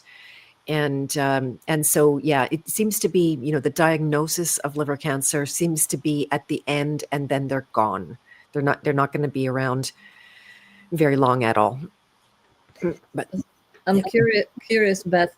Do you have names of some of the cultish diets that you've been on? Like, do you have like a progression, like, the last 20 years? Like, well, how did it start and where did it end? What were you doing right before you got to this one, to this paradigm? Oh boy, it's kind of endless, I guess. I developed a fascination before I started to travel to the East, India and Nepal in particular. Now your sound is getting muffled. Really? For a What's second, you did, yeah. on? Kind of pissed off. I yeah, didn't change anything. Okay, but keep going. Okay. It's back now. Okay, good. Yeah, so then I got fascinated with herbal medicine, and I picked up, and I was, going to India, and I studied with some Ayurvedic physicians there, and I would buy all the herbs in the markets and the little blue pills that they sold in their Ayurvedic pharmacies. That's amazing that I would take. Like, first of all, I'd probably poison myself on the color alone, right? And I would see the name and I would look it up in my little book and I'm like, yeah, that's for me. I'm going to take so much of it. I'm going to like take 9 and 12 and 15 pills at one time. And then over the 8 trips to India, my health degraded. The reason I think the real catalyst was I got a lot of vaccinations before I left for my first trip. They shot me up with the hepatitis B and the hepatitis C, and I don't know, I probably had 9 shots over a couple of months before I left, and so I got sick before I left. I already was degraded in my health. And then when I was away, I got sick all the time. I, at the time, would have explained it that I got every cold or every microbe in the water, or, I just was constantly battling something, as many people were there. And that's when I junked out on their medicine. I also was at the time, I wasn't a full on natural health nut yet. So I did lots of their antibiotics that are banned in North America, but they still get to sell them in India. So I doubly ruined my system. And when I got back from India the first time, I was so sick in my gut. No doctor could help me. They wanted to give me more antibiotics. By that time, I'm going like, no, it's a no. I knew it wasn't going to help me. And I got a healing short term by eating nothing but organic food. So, along the same love your liver principle of just reducing the toxicity of the food enabled my body to go through a healing process. It wasn't done, but that was a really good thing. And yeah, what else did I go through? I avoided. I think there's many more than I avoided. One was the alkaline diet. Oh God, yes, I did the alkaline diet too. Yeah. Alkalinize or Die. Remember that book? Yep, Yeah, yep, yeah. exactly, and, so, yeah, before I was formally diagnosed with cancer, I would try to be alkaline, take alkalizing that was like the green was all alkaline, Yep. green foods, and, I consumed quite a bit of salt because that was something that I assumed disease was caused by acidity and cancer was caused by acidity and all of that kind of thing. I remember bringing it up with my naturopath. This is one thing very much to his credit, and, I said, "Oh, the alkaline diet, it's the cure for cancer." And he says, "Beth, all my patients die on it." Like this, and I'm like, "Oh, but what's your point?" So luckily, he could see through it, and he knew this is something I feel very grateful to have learned early, that the pH of the body is very sophisticated. Mm-hmm. The pH of your mouth is not the pH of your esophagus, is not the pH of your stomach, is not the pH of your colon, is not the pH of your musculature or your eyes, right? Mm-hmm. And we see this in the buffering of niacin nicotinic acid, that you need different proportions depending on if you're going to put it here or you're going to put it up, right? Because you've got different parts of your body that you're trying to accommodate. And even then, it's a little bit of a moving target guessing game. So to think that, acid is bad, and this is a major fallacy of the natural health world, that something's good and something's bad, right? Yeah, and Yes. that it's one thing, that it's the one cause, one solution approach that has gotten me many times. I think, oh, it's just this one thing. Oh, I have a deficiency of oregano oil, or it's my acidity. That's my problem. That's the only thing I have to address. Everything is about, because I used to give those lectures to friends, be like, oh, nothing, no bacteria, fungus, or parasite can survive in an alkaline environment. It's all about the terrain. And I was like spewing this stuff off, and oh man, I was so wrong. So Yeah. unfortunately, people did listen to me. So I have a lot of karma to clean up. Uh, Well, good for you though, Dagmar, because the vast majority of people will not turn around and say, I was wrong. They might change their tune, but they're Mhm. not going to say that they were wrong, right? They're going to try to avoid the humiliation of that.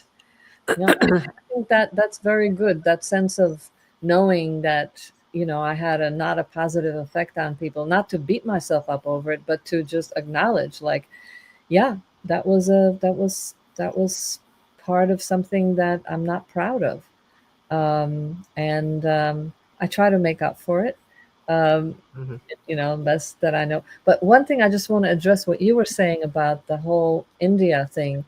It never really occurred to me, and it's kind of obvious now that you say it, because I know everyone who goes to India, they tell me how incredibly sick they get, and sometimes how long it lasts. And I mean, most people who go to India must get vaccinated. Right. Hey, you know what? We shouldn't use that word. Let's say jabbed, just in case that gets me a strike. Yeah, yeah, Okay, yeah, yeah. So, yeah. most people get jibby jabbed, and so the conditions, and you go from the poison of the jibby jab to the poison of the crazy high A and oxalate diet that is the Indian diet. I mean, and not I just know. it. I mean, you go from that to, so maybe, and people make it seem like, oh, it's these parasites. I don't know. I think I'm just thinking now, like, wow, that there's a pattern there, that it's the, yeah, yeah, that it's the beginning of the poisoning. If somebody is not used to having a lot of poisons in their body and suddenly they get nine, um, that's quite a strain on the system, especially if you're like an undertype like you are, because you don't. I wasn't then. No, Oh, yeah. I didn't. I turned into another type in after 2020 when I stopped eating. Actually, that's when that happened, because I always used to be just slightly over. That was where I would err. Yeah, I was going to say that in those days, just around, say, like the regret or shame and all that kind of stuff, what I remember is that no one would take my advice. When I was spouting off the natural health stuff, my family didn't want to hear it. Friends didn't want to hear it. Nobody listened to me. Well, now I'm so grateful Yeah, that's because awesome. I was wrong, right? And then I also never went into health coaching. So grateful I didn't do So that. grateful I never did that either. Oh my God. Yeah, That I was, could have. Yeah, I was. Yep. yeah. Stacy Sunshine says your face will tell you when your liver is overworking. Yep, your skin is a very big tell, whether it's on your face or anywhere else in your body.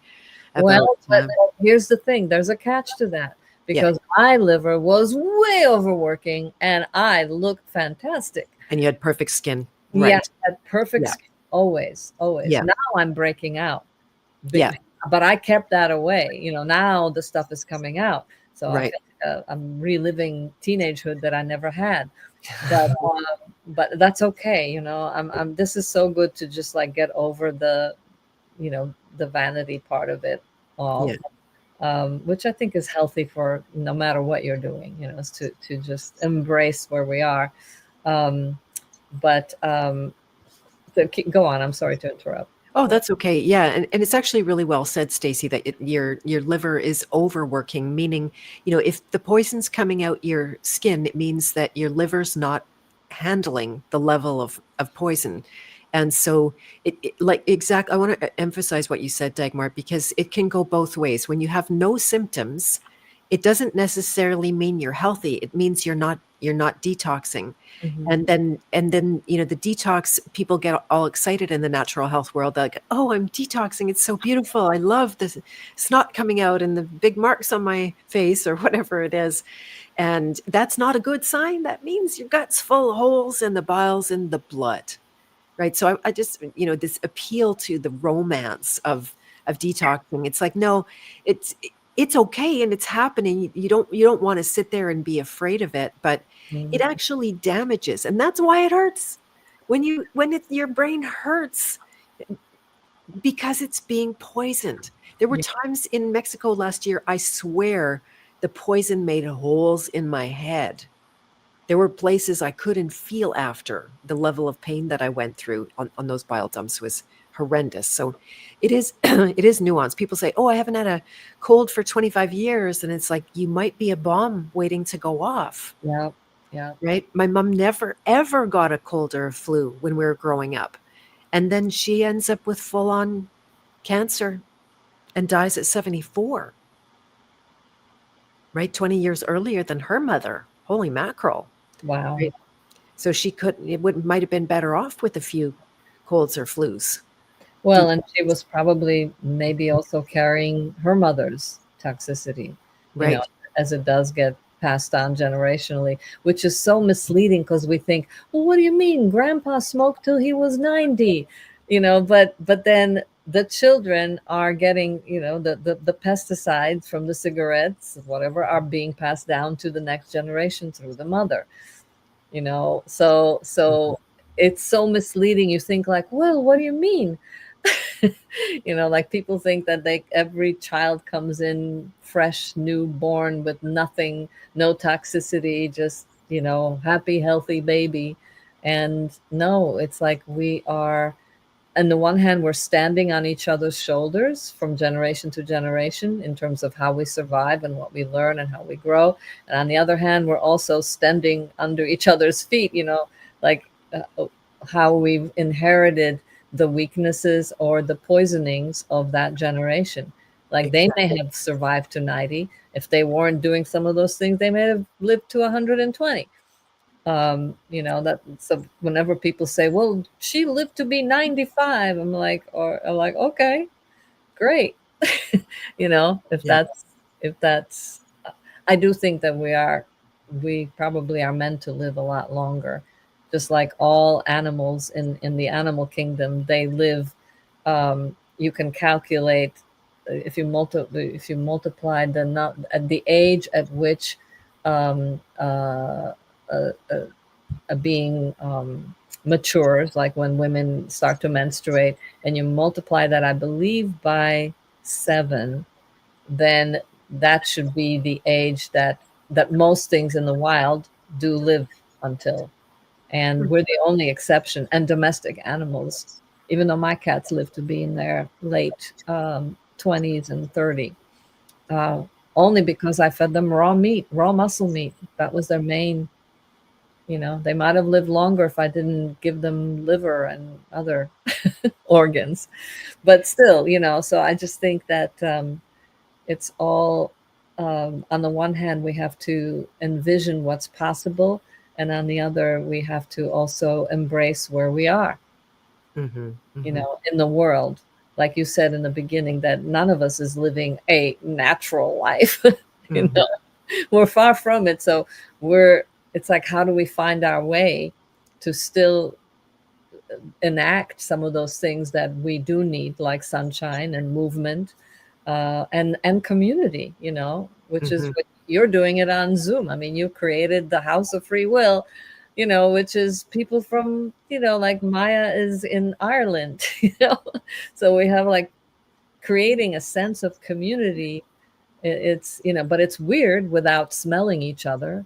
We're not in the same, and we can't watch each other. We can't like be like, oh, I'm watching you eat something and then I see if you get sleepy or not. You learn that way too, by having a lot of people that you can witness in their everyday life. But that's not where we are. That's just not going to happen.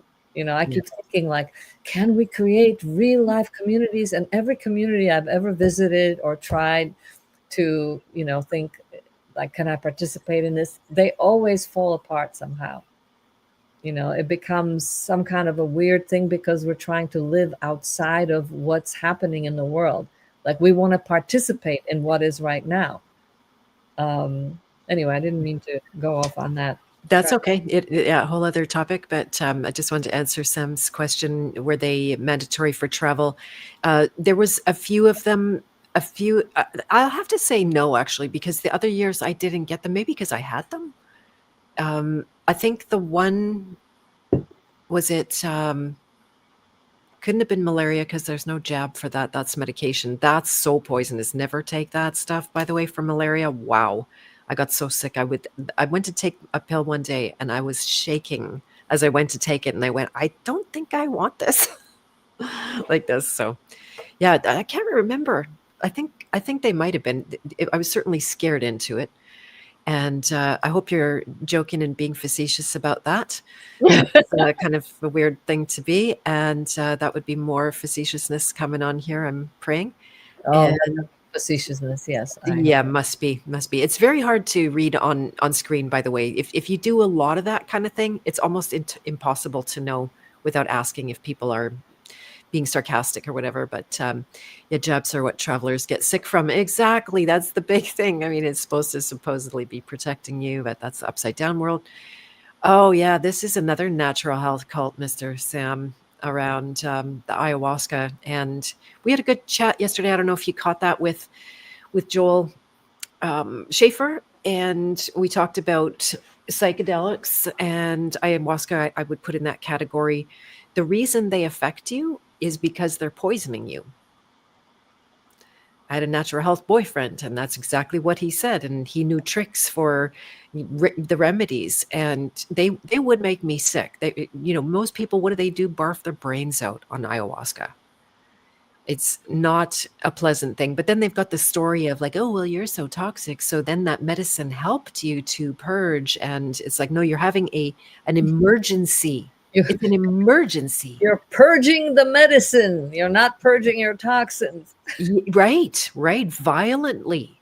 Hmm. That's not good for you. What do you think happens to your whole esophagus when the bile backs up like that with the medicine? So yeah, there's again spiritual reasons. I think there can be a good context, but for your health, no, no. Well, and it's not meant to be for everyone. From my understanding, it's the shaman of the village who basically sacrifices his nervous system for the village so he Ah, can have visions. So they feed him, they take care of him because he no longer has a functioning nervous system. He sacrifices himself to this world, and it's an honor and a sacred act that he's doing, but it's not meant for everyone, you know.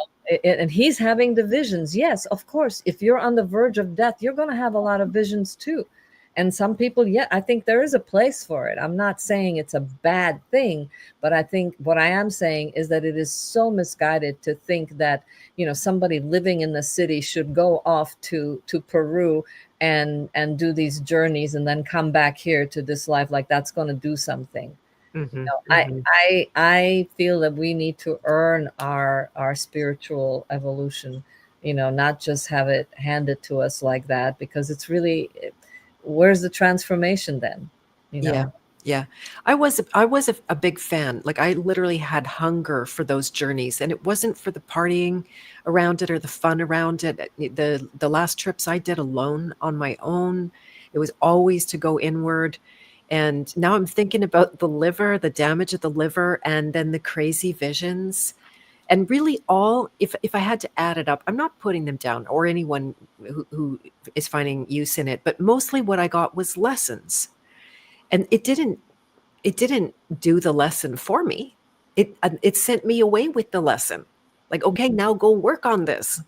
Now what you saw or what you realized or anything that opened up for you, now go make it real or act on it. Okay, now you know your problem. What are you going to do about it? The medicine's not going to ever do it for you. And that's what I noticed. People would be like every single weekend, they'd be going back to the ceremony, going back to the ceremony.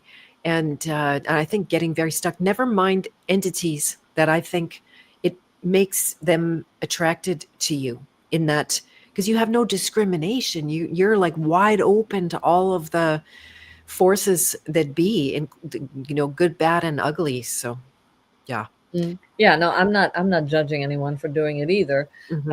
But I have Sure you very strong feelings about knowing why you're doing it and are. not Mhm. becoming like a weekend, like in LA and in Hawaii they have ayahuasca churches. That's what they call it. It's like a church.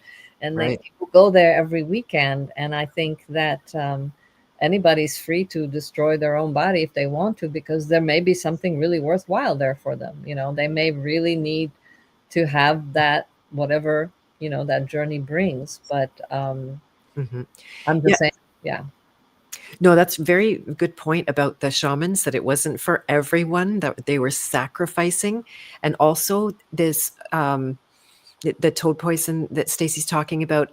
Now I'm putting a few things together, just lifetime here. When you injure the liver with a poison, it brings up your programming that says you're going to die. And it's partly because your body is going like, alert, alert, there's something going on here. And it is valuable to see the death programming, because most people suppress it. They don't see it. They don't feel it. They will say it's not there, just like, oh, I have no symptoms, therefore there's nothing wrong with me. And that can be true, but it might not be true.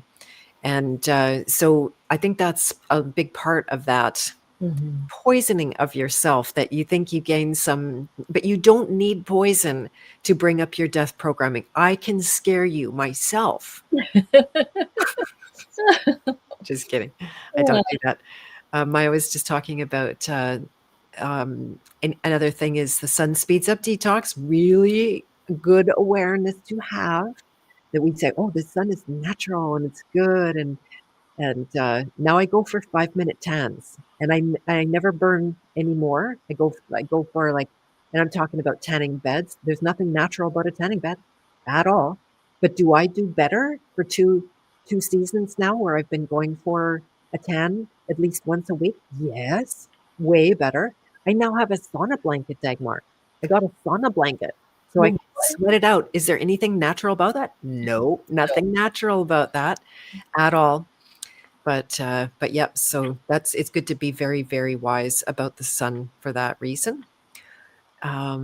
Stacy said, I can tell your diet changed when you moved in with your mom 3 weeks ago because you have dry spots on your face in the liver kidney areas. Yeah. And hello on YouTube, the vertical version. Greetings to you as well. It's funny because they have two streams and two chats, and you guys aren't seeing each other. That's why I get confused on other people's streams. Like, where are the people? I seem to be here and they're somewhere else. So take on honey. Yeah. This one in general, added sweeteners not recommended. Because why? The main thing, aldehydes, right? Do they not turn into aldehydes in the body? well, it's the pollen. The pollen has is high A, Okay. Yeah. If and anyone here doesn't high know, oxalate, and high oxalate too. honey is a high oxalate. The pollen. The So not pollen. every honey is the same. Yeah. If it's Okay. a high pollen honey, yeah. If it's not, like, you can tell some honey, if it's truly also not really raw and has been cooked or put into hot bottles. I can tell if I do a honey. I only get honey from one guy that I happen to know around here, and I go and he collects it just, you know, very simply and doesn't heat anything. I can do that one, and it's low pollen. Right. But you have to see how you feel. You'll know right away. Right. Right. And then just to repeat again about the sweeteners, that if I'm not mistaken, please correct me if anyone here knows, but I believe that your sugar in your body, whether you take it through honey or maple syrup or white death or brown death, which I bet is loaded in vitamin A, by the way, like all the coconut sugars and because they're bright brown, orange, yellow, right? Yeah. And then they store as alcohol in the liver. So you're not helping yourself. And I'm pretty sure when Garrett was talking about that guy that has a terrible junk food diet, and I'm pretty sure he's talking about the sugars turn into aldehydes as Oh, well. Ray Pete, are you talking about? No, it was his friend, Mark. Ugh, I don't Oh, know. yeah. I know who. Yeah, Yeah. I don't know his friend's name, and he's on a junk food diet, but it's a low A junk food diet. This is not recommended. This is not a good way to go.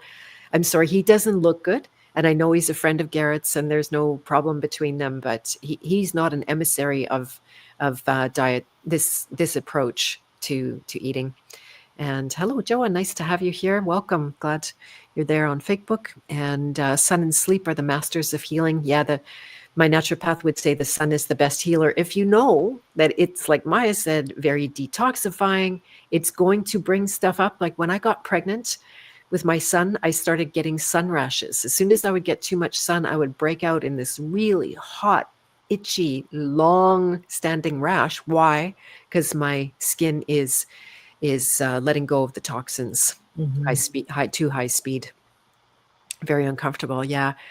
And sleep is the real healing deal. That's a miracle. I never thought I would heal and sleep at the same time, but I am now, and that's like wow. I think I'm actually needing less sleep. I was needing more sleep for a while, and now I'm waking up and I'm awake after 6 7 hours, and I'm good. Wow. But yeah, the iboga trip. I know I've been loosely following that. Again, back to the poisoning and the liver. I don't want to be too pessimistic, but I'm kind of waiting for the other shoe to drop with him because he's also been on the high frequency stuff. Frequency is another big topic. I don't know, Dagmar. I bet we're gonna have to do part two because there's a lot of topics we're not getting to on this for some I know. reason. Yeah, if you're Well, available for. we gotta get into the Jack Cruz cult. I mean, Oh, there's so many cults that I just want to, and not to throw them away, but just, there's something, the clock is right twice every wrong, whatever, clock is right twice a day, or what is that saying? yeah, I don't know the saying, but when you set your clock to the wrong time, it's right twice a day. Right. That's it. That's it. Thank you, Beth, for your clarity. Yeah, I mean, he's got some points, but my God, I mean, his epi-paleo diet, which is just eating all tons of bottom feeders from the ocean and eating mostly like fish, and the high fat and all of that. Yeah, he says that the sun is good for you and blue light isn't, but as we're learning on this diet, that really blue light is not the problem. I mean, Oh, yes, good. you don't want to have it on, late at night on your computer, but yeah. So there's many layers to this, and I don't know how these guys. I don't know how Jack still is around, but I think there's something off about him personally. Oops. Right. Yeah, I'm not familiar with him. Oh, and Jackie said it's Matt Stone. Yeah, that's the guy. All respect to him, but he doesn't look good i- at all. He's not a good example of the love your liver. Garrett is a great example of the There love it your is. liver. Thank God. I mean, Oh, I know. that's a big part. That's a big part. Yeah, You look at someone like Jack Cruz, you're like, oh Lord, no. Or Wim Hof. They may have all kinds of powers, or self-aggrandizing sense of themselves, but the they're proof of the jacked up pudding on is that poison. they're jacked up on poison. And Yeah, also it's just like, when you're talking to a person, you can feel if they're there or not. And I yeah. always feel that Garrett is very, very present to everyone. And his patience is astounding. When we do the office hours, when people come in with all their issues and things that they're progressing in this, I think his graciousness in that is just like mind blowing, because I would be losing it. I know. Oh, I cheer for him every time. It's Because sometimes, what, like I had somebody reject him the other day when I shared it, and it was because they didn't like him. And first of all, I wanted to say, well, if you don't like him now, you probably would have liked him a lot less back in the start, because you can see the evolution. To me, this gives people a lot of credibility when you can see over time how they have improved. Not only his health improved based on his own anecdotal reporting, but his looks changed. yeah, He has he's got bone structure. He didn't have that before. I know, his skull changed shape. He went from, like, God bless him, if you're hearing this, but he went from someone I wouldn't have felt was particularly good looking to being a very attractive man, right? Yep. Like, you can vitality, it's alive, and like you say, in the shape of the face, he's grown a head of hair. Now, this is not due to just the Love Your Liver approach. He's created a hair growth process within his course that you can get access to there, but it's very much part of the whole, detox and re-nourishing kind of plan that he's created there. So yeah, I can't recommend it enough. And on a broken record, Sam just asked about almond milk. Almonds, I discovered are extremely high in, is it both oxalates and copper? Well, it copper and oxalates are like crazy because the moment you grind the almond, you release even more. So it is like the biggest oxalate hit you could be doing, even They're more so than eating an almond. okay, yeah, right. So they're kind of dangerous in the milk. I don't know about vitamin A. I don't think it's a particularly high source of vitamin A because it's a light colored food. That's not a guarantee, though. Unless So you yeah, know the skin could have high, right. yeah. And the skin is bitter, so that's obviously, having. Yeah, I used to peel those darn almonds to dehydrate them. Talk about work and I kitchen. still have some in the freezer. Yeah, oh yeah, I still have them. I keep giving my son's friend went organic, and he'll eat anything organic, so I keep like, "Oh, here you go." I do. Everybody thinks I'm so generous now. Every time anybody comes over, I go, "Would you like some whey-fed Amish bacon, organic?" Exactly, Because I I know they're know. going to eat it anyway. Not that I support it, and I tell them I don't eat this anymore, but I notice you do. So Yeah. Yeah, yeah, I gave him all my bacon. It was so great to get that out of the freezer, actually. Bee bread is a beautiful thing. I've never heard of that. Might be some bee bread. bone in there. Let's see. We have to go a little quicker now because I'm gonna have to get going. Wim Hof is a psyop. He killed people with his stuff. See, we need to hear this stuff for God's sake, and people I are mean, still worshiping at his feet. yeah, and he disappeared during the pandemic for like it was just interesting because I've been following him since 2011 maybe, and so he suddenly disappeared and then he reappeared and he's connected to all kinds of intriguing people. I don't know about what's going Okay. Okay. Yeah. And then just for the disclaimer that Matt Stone isn't in the Love Your Liver program, neither is Grant Generu, you guys. So if you get taken sideways by Grant, he's not kept up. I'm sorry to say. I mean, I love him and he did a great interview here and his discovery of vitamin A toxicity is unparalleled, but he never actually followed a good path. He never accepted the invitations for him to come into Garrett's work and work together. So he's not a good example by any means. And then he bought into the whole Team Calcium. I feel like those guys are plants, came to disrupt and create division and confusion, and that's I don't know. I'm a little mad about that still. So yeah, so much to take in here. So I am going to have to start to close off for today. on. And so we'll talk about if we can do part 2 next week and go deeper into this stuff or another time. Almond is also cyanide. Yeah. Yeah, Rumors about that's, yep, Guru that's so. tempted to do the hair growth thing and you missed the early bird. So now the price is high. Anyone in the chat, anything to say about it? I don't know anyone who's used it. Only Garrett. And yeah, so no, he froze people to death. His his wife's death is linked to him. Wow. Yeah, I know of another natural death that's related to the spouse too. Jack Cruz is a Bitcoin peddler. Good to know. And there was so many guys whose wives died in various things that I've been involved in, mysterious deaths.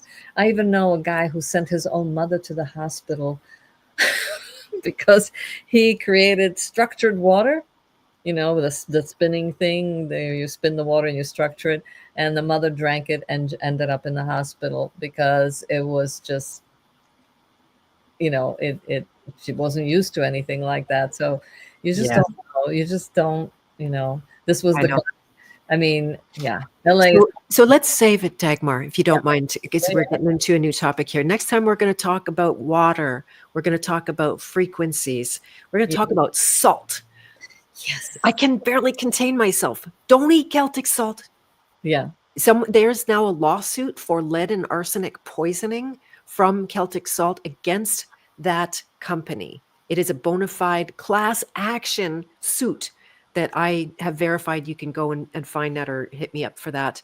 Also, they've been finding shrimp in the salt because it's not clean. Right. So sorry, I had to dump that really quickly.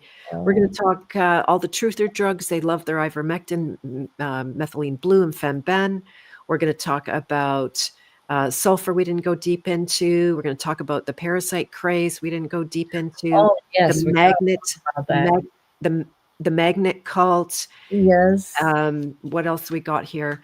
I think the chocolate diet, all that kind of How stuff. about the specific carbohydrate diet? That's Write another. it down. Write Yeah, it down. Yeah, yeah. I Like have a no, whole bunch written down here. the The no maybe carb diet.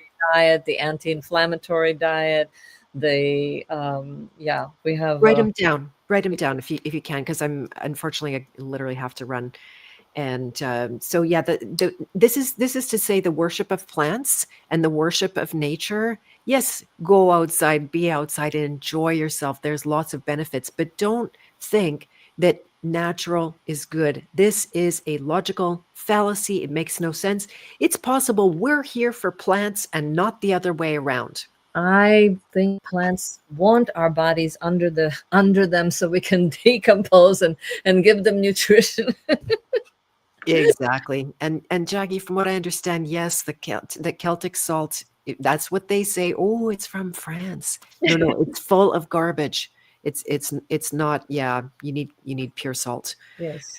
So thank you everyone for coming. We'll add red light therapies to the list, but so far that seems good. Yeah. So yeah. And we'll add ketogenic, Oh yeah, keto. I have them all listed here, Beth. I'll send you my list. Perfect. Uh, Okay, great. Great. yeah. So with any luck, Dagmar is available next week and we'll be back on with you Friday, the whatever it's going to be, +7 is 19. And same time, 2 p.m. Central time. Do stay tuned. I'm just going to really quickly remind you guys that I've got Kelsey on coming up next week on the 18th to talk about brain food and breath food. She's so stoked and excited about that. And then the 22nd, Alex Michael is coming on. That'll be after the next Beth of Fresh Air. I want to let you guys know that I've got a course that is all ready and fired up to go. People are signing up right now. It's the maiden voyage of Creator Code. And this is the answer to what people told me the problem is that they're having a hard time visioning when they think the world is ending. So I am taking people on a 12-week journey. This is how I got myself out of a near-death experience that if you didn't catch Beth of Fresh Air 1, I went into very big detail about that. And so until the 15th, this course will come along with a free 3-month guest membership to the House of Free Will that we mentioned, where there's deeper knowledge and private meetings. And we're going big into English law to try to, not to try to disprove, but disproving so much of the alternative law crap out there. We have our own private little Love Your Liver group where we support each other in a chat, and we have meetings. In fact, one tomorrow at noon Central Time. All kinds of library resources are in there. So if you sign up for Creator Code before or by the 15th, then it comes with 3 months in the House of Free Will, my guest. And the early bird is only on until December 29th. So if you're interested in going from feeling like you're just troubleshooting the crap in life to wanting to be able to put out what's actually in your heart of hearts to create for yourself and for everyone else, then it's a really good time to have a look at that. And I think that's all for today. I have a Christmas party going to start very soon. We got a little one coming, so we had to start really early. Thank you so much, Dagmar, for joining today. I Thank you for totally appreciate it. always fun. My Yeah, favorite subject. nice, nice. I knew you had a lot to share about this, and so we will see you guys all again. I'm going to let's see, play us out with another round of myself. And now for me again. All right, everyone, have a beautiful rest of your day. So much love to you, and bye for now. Thank you.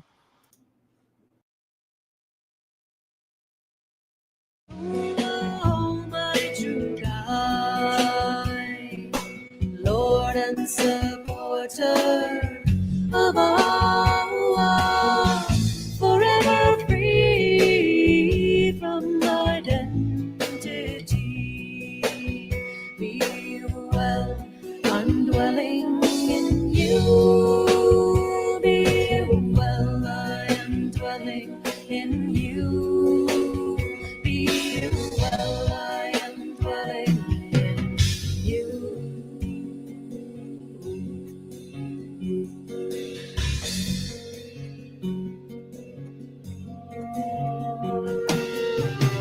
Ipadrashtanumanta Shivarta Gupta Maheshwara Paramatme Dijapi Yokto Deyasmin Purusha